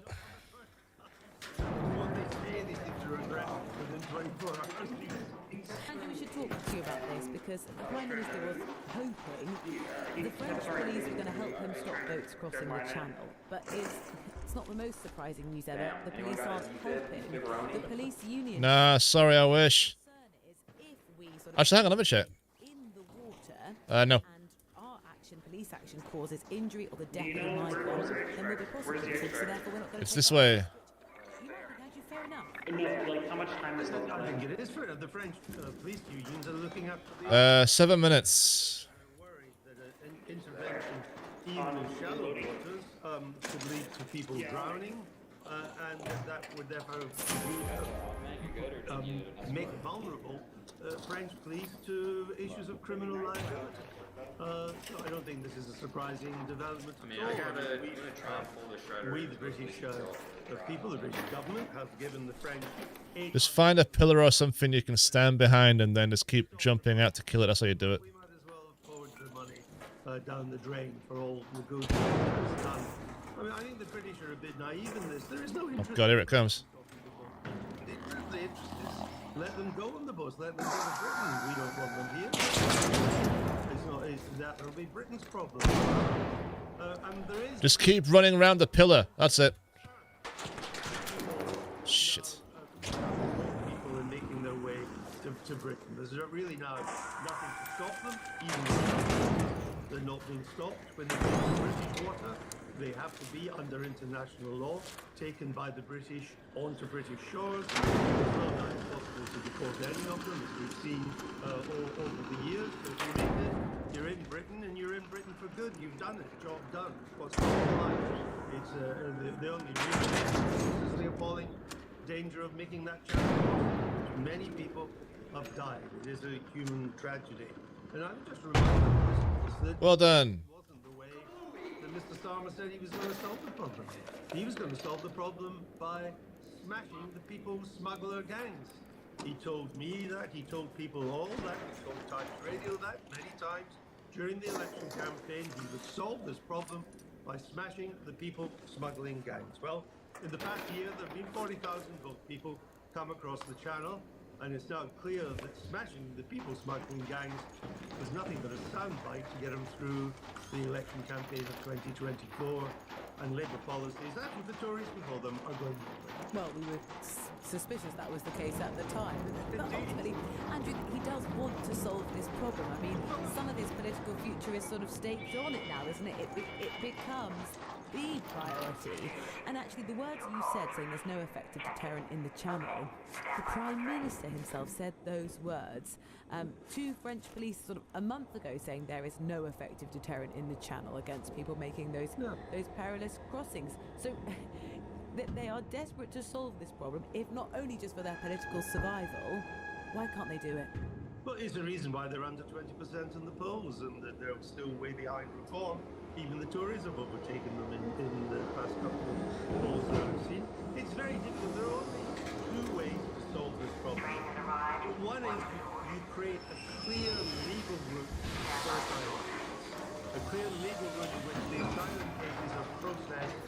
offshore, not in the country, offshore, and those who are entitled to asylum, and we shouldn't forget, entitled to asylum, and Britain should be doing its bit to welcome these people to our country, to give them safe harbor, is you make it clear that anybody who doesn't choose that route and chooses an illegal route, like the boat people, will be immediately deported to a third territory, and they will have to stay in that territory until they can be sent back to whence they. Hey, you should like and subscribe. That's a creepy ass laugh. Really is the club that will beat senselessly the Fed governor or the Treasury secretary, because it just eradicates wealth and spending power from working class. True. Class. And even So true. It's a regressive tax, Michael. I feel like Trump is one of the luckiest people on the planet. I'm going to predict that in Already have that. Already have that. God damn. wins or loses the tariff thing, it's not going to really matter. If he wins, though, I think it'll be positive for him, you know, in terms of him being able to get these rebates done. If he loses, it'll be positive for the market. Already have that. God damn it. The whole time. Get lucky either way, and he's got an AI boom coming. Welcome to All Things Markets. I am Anthony Scaramucci. And I'm Mike Novogratz. Michael, it's a couple days before Christmas, so we're going into prediction season, okay? I know you like prediction markets and 2026. You know, you sent me a text today. I want to start there. You said, you know, the first 10 trading days, the first 2 weeks of the year are super important. So why is that? You said people come out of the gates hard. Tell us what you mean. Even though maybe it shouldn't be this way, many people, almost everyone in investing, are graded year to year. How you do this year? I'm up 16%. I can't believe I'm only up 4%. Oh, I'm getting crushed. I'm down 27%. And we have this annual cycle where, start fresh. Now listen, if you had a year where you make 38% and you get paid some incentive fee, let's say you're a hedge fund, you get paid 20% of that, you take that fee. Hey, if you're gone from 38% to 30%, that's not the end of the world. Damage to it. It's twice the damage. If you instantly go down double to the 8%, cost. oh, that would really suck. And so getting off to a good start, being laser focused is wildly important for every professional investor. And a lot of people will have taken down the risk in the last 3 weeks of the year. They want to lock in their year. They want to do tax loss selling. They want to make sure they don't lose that incentive fee that they've already spent on their wife's diamond earrings for Christmas, whatever that situation is. And so you come back and you're like, oh, I got to get back in the game, baby. And people put on a lot of risks the first few days of the year. You often see the existing trends accelerate. And then 3 weeks, 4 weeks, 5 weeks later, there's a correction. Back to Montes. Into the same mindset. And so you're crazy if you're a professional trader not to be in your seat Jan 1. You don't have to trade, but the first day, whatever the first, if Jan 3, Jan 4, whatever the first trading day is, you got to be in your seat and you got to be focused. I don't, you know, I have spent the last 3 weeks asking all my, you know, hedge fund and crypto friends, what do you think about 26? Like, what are the big themes? And so, like, well, how are you, if you were framing how you saw the big themes of 26, what would you start with? Well, I mean, listen, I'm a big believer in the, you know, you and I grew up the same place again. Jeez, why am I always here? Bob Rubin said to me something I still take to heart: don't fight the Fed. If you're telling me the Fed's coming down, and remember, the president wants 1% interest rates. This game loves sticking me in that spot. Recession level, deep recession. He wants rates jammed down to 1%. I know what that is. These guys, he's telling them, so is 100 basis point cut in the cards. You know what? I'm gonna stop complaining. You get some good shit in here. You know, asset, and you know, they're all saying the same thing. You know, so to me, I don't want to fight the Fed. I'm long. We're positioned long. I also think that the negativity in crypto is a contrary indicator, Michael, unless you tell me differently. Broken taser. We were set up, super bowled up. I talked to all the same people you talked to at the beginning of 2025. We're going to the moon. Okay. Bitcoin, please go to moon. Yeah, and it stalled, my man. It didn't get off the line. It was like Apollo 13. It we basically got the command module back intact. But so to me, I think we're gonna have a great year. And I think we're gonna have a great year because a lot of people are in a risk-off position vis-a-vis crypto. And by the way, macro sentiment on crypto, retail, Twitter, crypto Twitter dead. Go look at Google. They're over there. And look at conversations related to Bitcoin, searches related to Bitcoin near all-time lows, Mike. Okay, so that makes me positive too. Am I wrong in thinking that way? Listen, I'm not thinking that different than you. I think we're going to get a new Fed governor who's going to be dovish, and the Fed's going to cut. And what does that mean? It means to me the dollar sells off. To some degree, I think the easiest trade is probably staying along the Aussie dollar, the euro. You know, euro goes from 118 to 130 over the course of the year, and so we have the next leg down of the dollar. Oh shit! So that would be one of my trades. You know, gold and silver have had such monster moves. I'm preparing for a reversal at one point. If you're not in them, it's hard to be in them here. Though you can buy gold with the tight stuff. Hey, watch out for the Bastion. Which I did today. But I think your way to reset gold and silver for a major correction, right? One of the great tricks in trending is you pull back to the 50-day moving. So that's the price, average price over 50 days. Markets always and so you don't have to pay the highs of it. I think crypto has been exceptionally it's got the same story as gold. It hasn't been over all that there's a real fear. I think the painful trade is crypto higher, not lower, for all the professional community. So if it gets moving, it could really accelerate. It's got all the ingredients of getting moving, other than it's not moving yet.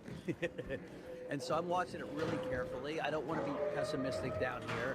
I need to see it start gaining momentum and break 100, and then I would get really but I think crypto could be a good 2026. And stocks are be interesting, right? Again, the Fed's going to be cutting.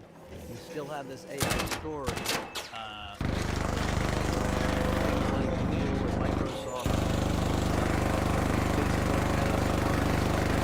Last year because their earnings were going so quickly. And so next year's trades feel a little bit like this year's trades. That's always a little scary. Hey, watch it, yeah, yeah.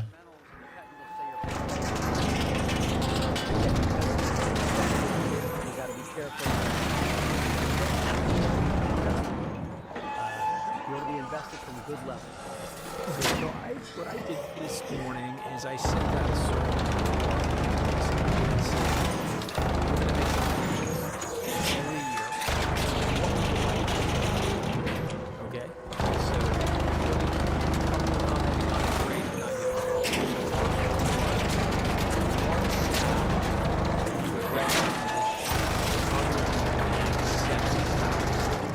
Okay, so that was one.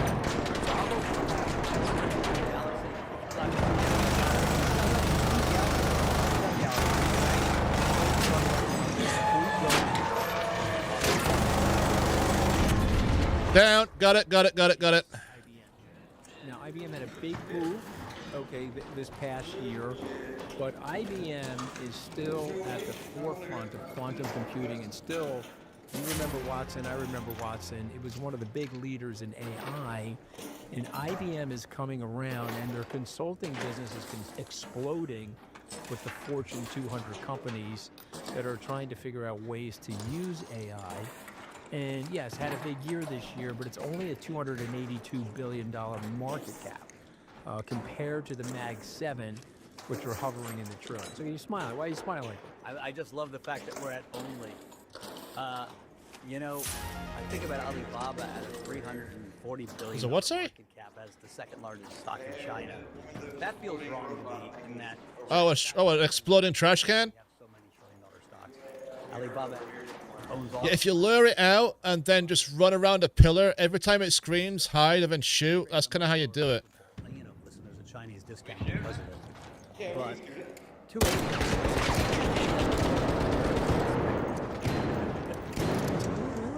Solar P is only 20. Run, run, run, run! Market. That's my thing. Let's talk about people, you know, I'm the CEO of Galaxy. Okay, it's gone, it's gone, it's gone. We have two businesses, a data center business and a crypto business. Well, I also want to be fully disclosed. I own Galaxy, and I've got lots of my Bitcoin with you, Michael, so you know I'm a big believer, okay? Appreciate it. Yeah, you gotta always have like a pillar or something in front of you and just keep moving around it when it shoots, and then after that it's easy. Demand for power that's not going away next year or the following year, or quite frankly, the following year. I don't know these guys. As I'm we get leaving. further out, Actually, you know what? it's harder to predict, but I think there's a good runway left. We constantly are in conversations with, you know, people that use power. Let me tell you, there's demand for. Oh, a magnetron? I think that's gonna. Magnetron just... It's a completely random drop, yeah. You'll just randomly find it in like a box or something for no reason. But that It's just hours of grinding. There is no specific place, sadly. You just have to like open something and find it. because we're going to tokenize real world assets. Yeah, it sucks. Take care, have fun. The blending of TradeFi and crypto happens, and we're going to try to make sure Galaxy is a part of that future. We have a really strong brand. We have a lot of strong relationships with institutional people. It's already been called. It's our challenge and our job is to turn those into, you know, financially lucrative businesses. And so this has been a challenging year in terms of a lot of progress on the building. Prices of crypto are, you know, are down on the year. Hey there. But I think in next year we might have choppiness. I think Bitcoin prices are going to go higher, but I'm sure the activity around building infrastructure is going to accelerate. Michael, do you ever envision a day where Galaxy is not affected by the crypto prices? You know, I mean, Nice. we never got there with Goldman, right? Goldman was always impacted by market forces.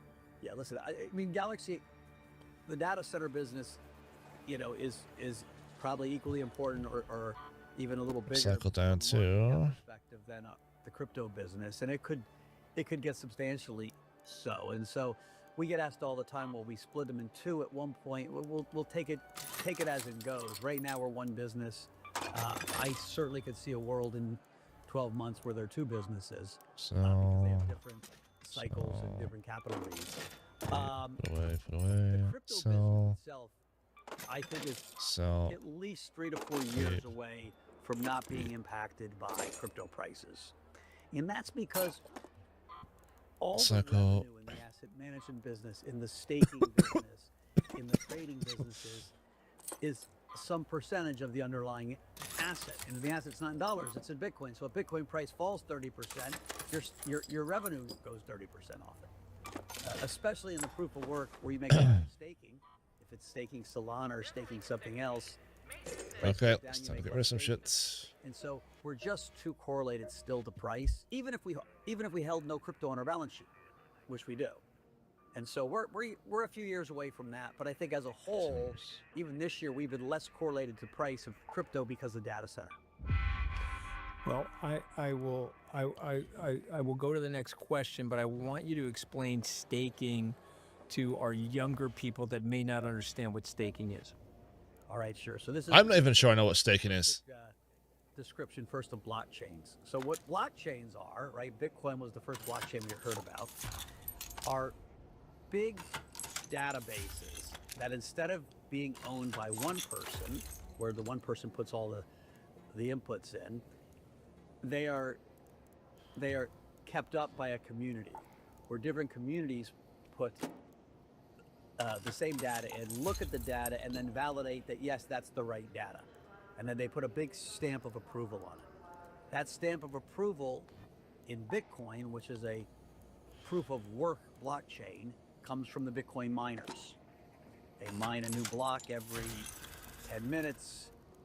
That block gets mined, it stamps that spreadsheet to become permanent. And then the next 10 minutes, a new spreadsheet gets, a new stamp with new data gets put on top. And so it's almost impossible to change the old one because there's one on top, and then one on top, and then one on top. And so when people talk about the immutability of a blockchain, it's the immutability of a database. I can't change the data. proof of stake, which is the other way people validate the data on that spreadsheet, on that theoretical database, came up, one, because it would be cheaper, it would use less energy. It's used in Ethereum, it's used in Solana, but you have validators who validate what's on that blockchain, and they get staking rewards to do so. Those staking rewards are the payment for running these big computer systems, and they're also the inflation level of that underlying ecosystem. So if it's Solana at 6.5%, 7%, that means there's 6.5%, 7% new tokens made each year. So that's would be inflation. There's a debate, should that come up or down? And so those are really the two different ways crypto ecosystems ensure that the data that's put on blockchains is inviolable. Okay, well, follow-up question to that. A lot of people ask me this, so I'm going to ask you it. Is that staking inflationary? Does it hurt the overall weighted average of the market capitalization of the token? Well, it certainly is inflationary relative to zero, right? Is it inflationary relative to the dollar? Well, if the dollar's got a high inflation level, no, right? But right now you've got 7% new tokens being made in Solana every year. And so that's inflation. Now, you can still see a wild appreciation if the growth rate of activity is higher than 10%, right? Ethereum, that level's come way down. Bitcoin had its own version of inflation, just how big the mining rewards are, and they have it every 4 years. It gets cut in half, and so it's becoming de minimis. Here. Well, yes, it is inflationary. I need 7% to break even with my purchasing power. Right. Well, it's just important for people to understand, but it is a form.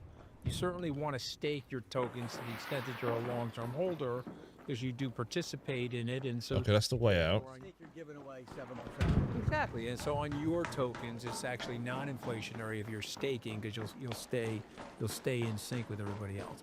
Right. Another big issue. Okay, I'm going to go first, and I'm going to be the contrarian, I bet. But another big issue. I texted people, come back to me. Who's the next Fed chair? Rumor is he's going to make this announcement at the first of the year, just right after the holidays. He's interviewing people this and next week.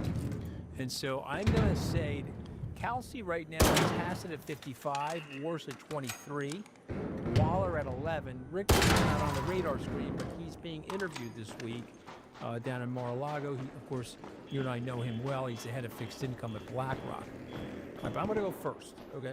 I'm saying is Waller. And I think it's going to be a shocking thing that it's Waller. I love the fact that we're getting so close that you can eat the bagel with the lox and tomato on it in front of everybody, right?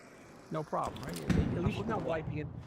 Novigrads, at least you're not wiping it on your scarf. Okay, that's a good sign. Okay, it's a good sign that your wife has trained you well. I'm going with Waller. Okay, hear me out for a second. Dissent wants Waller. Waller gave a great interview. Trump likes Waller. He nominated him last time. Waller has voted for interest rate cuts the whole way, and he makes a pretty cogent argument as to why there should be.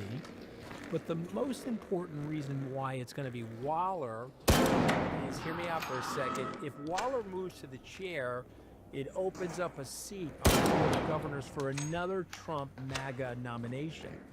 Moreover, Jerome Powell has told people privately that if it's Waller, because he likes Waller, he'll likely step off the board earlier than expected. And guess what that does? That opens up another potential. Hey there, watch out for the shredder. On the Board of Governors for Trump. The other three, okay, Hassett, who's at 55%, Warsh at 23%, you don't get that action. You just get the replacement of Jerome Powell. And Jerome Powell likely stays till May. It's this way. Okay, which makes it less savory. That way? For President Trump and Scott Bissett. Okay, that's my pick. I want to hear your pick. Okay, push back. Tell me what your pick is. Trump's got midterms coming up in 10.5 months. And right now, it would make you nervous if you were in his seat. So he's going to try to boost the economy. We know that most presidents would. That's not a Republican or a Democrat thing. That's you're president. You got elections coming up. You want to make people think you're working for them. Yeah, you want to make people think you're competent in what you're doing. Him, the faster he gets rates down, the better. I still think he goes with one of the Kevins. It won't surprise me if he goes with Kevin Warsh because Trump likes to take, Warsh is more respected than the rest of those guys as an economist. Maybe, Rick Reeder's got a lot of respect, but I don't think Reeder's a real candidate. Yeah, And not Warsh gonna waste the ammo. No points. on his own, he put rates down in, I think, the low twos. And so he might get the best of both worlds with Warsh. But he likes Hassel. Talks to Hassel all the time. Hassel's been close to him. And so I'm 60-40 Hassel. I don't think he's going to go with Waller, and I don't think he's going to go with Rick. And in some ways, it doesn't matter that much. Trump has made it ultimately clear he's going to have a voice. He's going to be loud. You're not interviewing for that job if you're not willing to accept that. Right? You're just not. Okay, let me ask you a question. How political is this, and how much more political has it been under Trump's tutelage? It felt like 90% more political. More political, right? There seems like a whole jockeying going on. He loves putting people keeping next week on 3 weeks. The drama is fun for them, and that's fun for his followers. This stuff was always negotiated backdoor, and quite frankly, in the first term, Powell got put by Biden, right? There was Biden and Janet Yellen, and Powell was coming in. Yellen's pick was no-brainer. Right? Everyone thought Biden, and even though Powell was Republican, there was some backroom politics, and he out-negotiated, and he got the job, right? Biden picked a Republican. So that's how unpolitical it is. Back there. But let me stop you for a second, because that's also happened with Greenspan was a Republican. He got picked by Clinton. Remember, he got reappointed, and it's gone back and forth that way with respect to Fed chairs. Yeah, and so this is very different. We have not had a president who has crossed that, that Maginot line of saying, I think my opinion matters on Fed policy. Trump is very loading area. Nice. I think my opinion matters on Fed policy. First one in my lifetime. And I think it's dangerous. But it's more than that. I am smarter than you on interest rate policy. I have a very big brain. It's not just he wants to say, he wants to be the Fed chair. He's got his name on the Kennedy Center. And what Trump has learned. All right, this is not a political podcast, so we're going to stick to the. Yeah. We're going to figure what does Trump learn? What does Trump learn? Which is really fascinating, is because it's a skill set that actually works in business. I'd rather ask for forgiveness than permission. Right? He doesn't ask for permission anymore. He learned that, no one's got a police force that's going to arrest him. The Supreme Court said he can do what he wants to do, so he's just doing it. And so he is much more emboldened than he was during his first term, right? People said, you need Congress to change the name. No, I just changed it. What are you going to do about it? And so that behavior is showing up. Now, there's some real advantages to it because they're getting shit done. Well, in their policy agenda, they're getting stuff done, right? There's a committee that debates what the committee should even think about, and change. $45,000. I should probably just get out. And so I think Democrats are learning from that. Saying, how do we operate faster? I know I've been talking to lots of governors. That's the lesson they've taken from this administration. When they change, make it. But I think. Oh shit! Is there one here? He's breaking norms that we haven't seen broken, and we're not sure what the consequences will be of all those. I am worried. Again, I said this, I think, 2 podcasts ago. The last president that got really engaged in monetary policy of his country was Erdogan, and that didn't end up well for Turkey. Right? Just pull up the Turkish lira on your chart, and it just looks like death, straight down. The opposite of Turkey would have been the Bundestag. Is it here? the old German central bank, which had complete autonomy in setting rates for the country and monetary policy. Further from the Bundesbank model, you get a much higher chance of inflation. Okay, this is the last question of the prediction cycle, and it has to do with the yen carry trade. Okay, you're a macro trader. A lot of young kids are texting me, what is the yen carry trade? That macro hedge fund hunt in particular, how does it affect stocks? But also, Bitcoin at price. So start with the yen carry trade and give us a prediction direction, given what's going on with the rates in Japan, where that holds out for 2026. The Japanese economy was so weak, not good people. Right? They were high savings. They had the lowest interest rates in the world. So you could borrow or even negative for a while. Hey, thanks. Brazil at 14% at one point. So you would go long Brazil and short yen, or long the dollar and short yen. And even if the rate didn't change over a year, you'd make 5%. But often you would have dollar yen weaken. So this year, dollar yen has weakened a lot. We're 156-ish, say today. We are, 157. I'm sorry. Even though the dollar is weakening, it's not weakening against the yen. It's straight against the yen as people are leaving. Is someone firing it? It's getting nerve-wracking because it's happening. You're seeing Japanese long end because inflation is picking up in Japan. The long end rates have went from basically 10 basis points in 10 years all the way to 2%. So the single largest Japanese long end rates that we've seen in years. That's maybe It's crazy, but let's do it.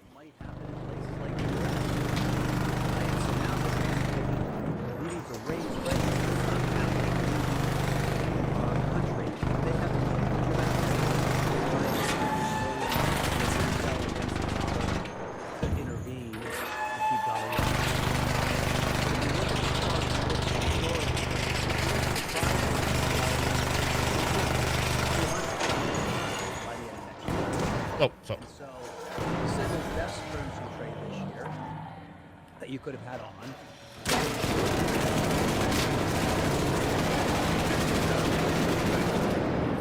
This is China. They've got a lot of Well done, guys. connecting close to this economy, and the onshoring out of China is Mexico gets some benefit of that. I'm sorry, the offshoring from China. So Mexico versus yen went 20% plus the carry, right? Which was probably another 7% or 6%. And so that probably carries on. So good for Bitcoin? The Bitcoin story is global liquidity. And so if Japan decides, oh no, we need to start buying our bonds again, we can't afford, we have to monetize this bond thing, it's dangerous because they have inflation. Like, this whole monetization works until there's inflation. Trump knocking rates to 2% is possible. I don't know, sorry. Inflation seems like it's going lower, even though affordability doesn't. And so if you could give me one silver bullet of knowledge, I would want to know what both core PCE, core CPI, and really a survey of 15 Americans in different classes. Yeah, I guess let's try to get him out as best you can, huh? A year from now. Like, that's the $69,000 question. I mean, there's a train down here. That's the quickest way. All this due to inflation. And if it's a combination of AI and a softer economy and keeps inflation low like this last print, hey, the Fed can push rates lower, the government can spend more money. Like, inflation really is the club that will beat senselessly the Fed governor or the Treasury Secretary, because it just eradicates wealth and spending power from working class, middle class, and even upper class. It's a regressive tax, Michael. I feel like I feel like Trump is one of the luckiest people on the planet. I'm gonna predict that inflation trends down Even if he wins or loses the tariff thing, it's not going to really matter. If he wins, though, I think it'll be positive for him, in terms of him being able to get these rebates done. If he loses, it'll be positive for the market because you'll see more cash flow in the market. So I think he's going to get lucky either way. And he's got an AI boom coming. He's got people like putting a lot of electric power on the grid to help improve all this productivity. All right, that's a wrap. Any other predictions before we wrap out of here for the? I think it's going to be a joyful Christmas. A joyful Christmas. All right. Well. The reason the wealthy Americans are able to avoid taxes is because they are able to avoid income taxes by following the 3 steps of what I call the tax avoidance playbook. And those 3 steps are, the first one is that they avoid salaries and other common forms of taxable income. The reason they're taking such small salaries is not because they're generous beings. It's because they know that salaries are for suckers. The second step of the tax avoidance playbook is they have their stock and other assets that go up in value, but they don't sell it. If they sold it, they'd have to pay capital gains taxes. If they don't sell it, they never have to pay taxes on it. And if they pass it on to their kids or gift it to their kids, they never have to pay taxes on it. Now you might say, yeah, but how are they going to support their lavish lifestyles? And the answer is they borrow against the stock, and that is the way that they get tax-free access to their wealth. All of these people are doing massive borrowing. It enables them to control their asset, but still not pay any taxes on it. This is an indictment of what's going on, but it's also a playbook. Someone could read this book who's a wealthy person and say, geez, I didn't realize that I had so many different levers that I could pull to avoid these taxes. Anyone say that to you ever? Well, I think the interesting thing is that... Welcome to Open Book. I am your host, Anthony Scaramucci. Joining us today is Professor Ray Madoff. She is a legal scholar and professor at the Boston College Law School. And the title of the book is The Second Estate, How the Tax Code Made an American Aristocracy. And so I'm going to throw the first question out. This is the weirdest question you're probably going to get today. Do you remember Professor Alt, A-U-L-T? Of course, yeah. Okay, yeah. So he was my corporate tax professor at Harvard. You're kidding me. And so he was a visiting professor. This is going way back into the 1980s, and so he was visiting Harvard. He was lecturing there. Yeah. And he was my corporate tax professor. I loved him. He was a great guy. Amazing. He's a stellar person in the field. He's okay. I'm going to stop here. I'm going to get some food, and I might come back on later on. But yeah, I'm going to jump off for now, guys. For those that did watch, thank you very much. And those that didn't, you missed out. But that's how it goes. Okay, guys, take care. Bye, bye, bye, bye, bye, bye, bye, bye, bye.